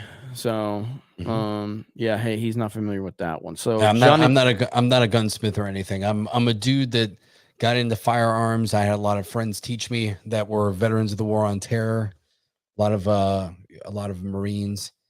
So that's how I got exposed to it, and then kind of taught myself. Blessed to know a lot of good trainers and people that are really involved in the Second Amendment. So it's kind of been one of those crazy things where I started like a lot of people, where you kind of take it for granted. Like you just buy guns. Hey, like we're in America, we can buy guns. Cool. I've got exposed to people that had a lot of cool different guns, made it pretty easy to understand and exposed me to a lot of things. And I got into it. And then it became more political for me as I saw politicians that were supposedly Republicans stab us in the back. And then I told my wife, hey, I want to do something about this. Got on social media. And next thing you know, we're talking at rallies. We meet a lot of crazy people, and we've got our own YouTube channel because people said you should do that. And I'm here with Jeremy. So hell yeah, it's there crazy. it is. Sometimes you just roll with it. That's what I've always done. Johnny the Wiz Kids, long time no see, Beardo. You mean Rolo, probably. Had fun crushed. Have had fun getting crushed by Mario Kart. Can I request you and Jeremy react to a video? I want both your takes on it. Heavy duty country. Can they take our guns? We're closing on 3 hours. I've got to get up and do daily in the morning, so I'm not going to pull up any videos right now. I appreciate it, Johnny. Vault 95 Survivor, Rolo, anime suggestion for you. Gunsmith Cats, released in 1993, only 3 episodes, but had a very successful manga series. Oh, Gunsmith Cats. I've heard of Gunsmith Cats before. I've heard of that one. He's fantastic with guns. Vault 95 says Jeremy history lesson: the socialist French government after World War I was so unstable that from 1919 to 1940 they went through 43 prime ministers. Their shortest one lasted 3 days and his successor for 6. Damn. With a French or even government that unstable, would you even consider their army to be a real army? It's hard to determine what looks like, you know what I mean, especially with today's standards. You guys know what time it is, don't you? We got 1,000 likes. Rolo, we have 1,000 likes. So it is that sexy back in time. And we have Beard of Shame. We got a lot going on tonight. All right. We got a lot going on tonight. But we need to see those peaches right now. We got to see those peaches. And it's sexy back in time. Sexy back in right there. Holy crap. $1,100 in super chats, and that member number is off. For some reason, Warren Smith, and they counted, it's just not counted there, but like overall it counted. Warren Smith dropped 30 that did not get included. I know Vic Whiplash dropped 20. So there should be a minimum of like 51 or 52 because we had a couple of individuals. So over 50 new members and $1,100 in super chats. Plus we had a great night on Rumble. And that is just me being transparent with all of you because I love you all. I appreciate you all. And you guys do amazing to support me and support Geeks and Gamers, and I appreciate it more than you will ever know. So I do appreciate it. Will that get us to the top 10? I don't know. I think we'll probably be top 10. Probably be top 10 after that. I'm not positive. I have a huge meeting. That's probably true, Cam man. That's probably true. Where is it at? That doesn't count the ones that come in before the stream starts, I believe. You're correct about that. So that's one they didn't register probably. Although the weird thing is they do show up on this thing, though. Like, they show up here. So if I go back to the beginning, oh my God, right here. So right there. So cult member scanned in now, and Warren Smith, that's both Warren Smith. They both show up there. So they should register there. But for some, YouTube's a little janky sometimes like that. But yes, I have a huge meeting tomorrow in Tampa. And that's all I can say. Huge meeting in Tampa tomorrow. I'll fill you guys in when I can. I will be talking about, how well the snake pit supports and everything like that. And so, yeah, that's all I can tell you, though, is I got a big meeting in Tampa tomorrow. So show up for Geeks and Gamers Daily tomorrow. Show some love on Geeks and Gamers Daily tomorrow. Make sure you scan in. And I hope to give you some good feedback after that meeting, but we will see. But, Rolo, it's time for Beard of Shame. Are you ready, Rolo? Let's go. Ready. Ladies and gentlemen, boys and girls, children of all ages, CobraCast 199 is proud to present to you tonight's Beard of Shame. Yeah. Fuck you. Heartfelt.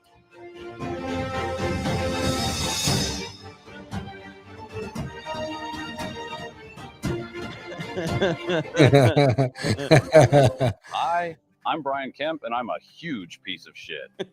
I won tonight's Beard of Shame. It's because I run the state of Georgia, and I assured we had the safest and most secure election in the state's history. I'm Brian Kemp, and I approve this Beard of Shame. Good job, Hailstorm. That is perfect right there. That is perfect. So good. That's awesome. Stuff indeed. All right, guys. Rolo, where can they find you, buddy? They can find me on Locked and Loaded Latinos, and my wife. We do streams. We do our show.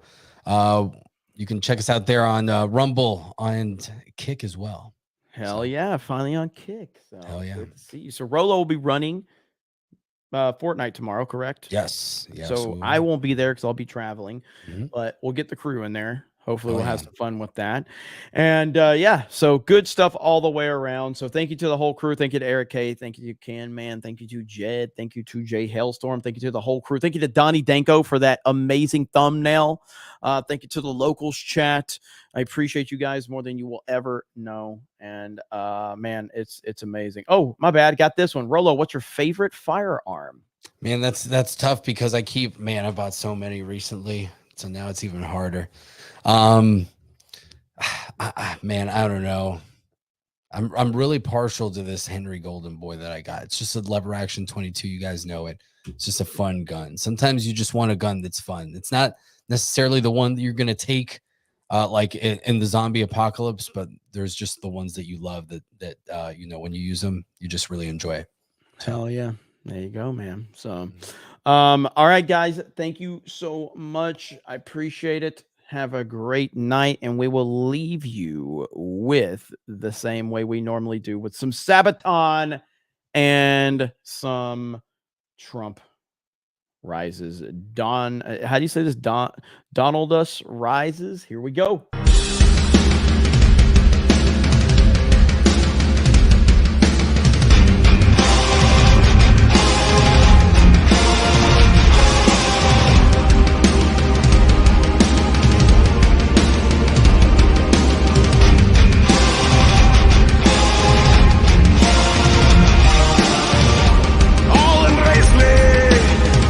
Time to rule at last.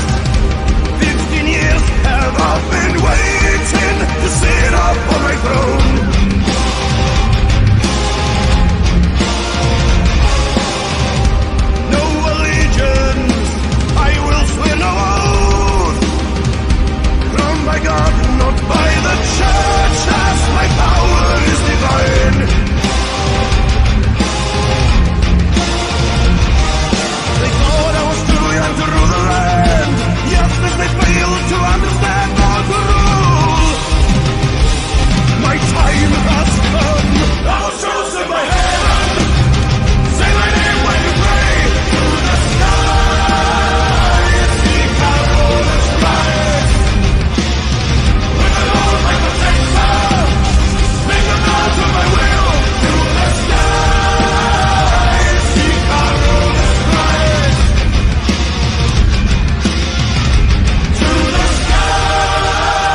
All right, everyone. Have a good night. Thanks again to Rolo for joining.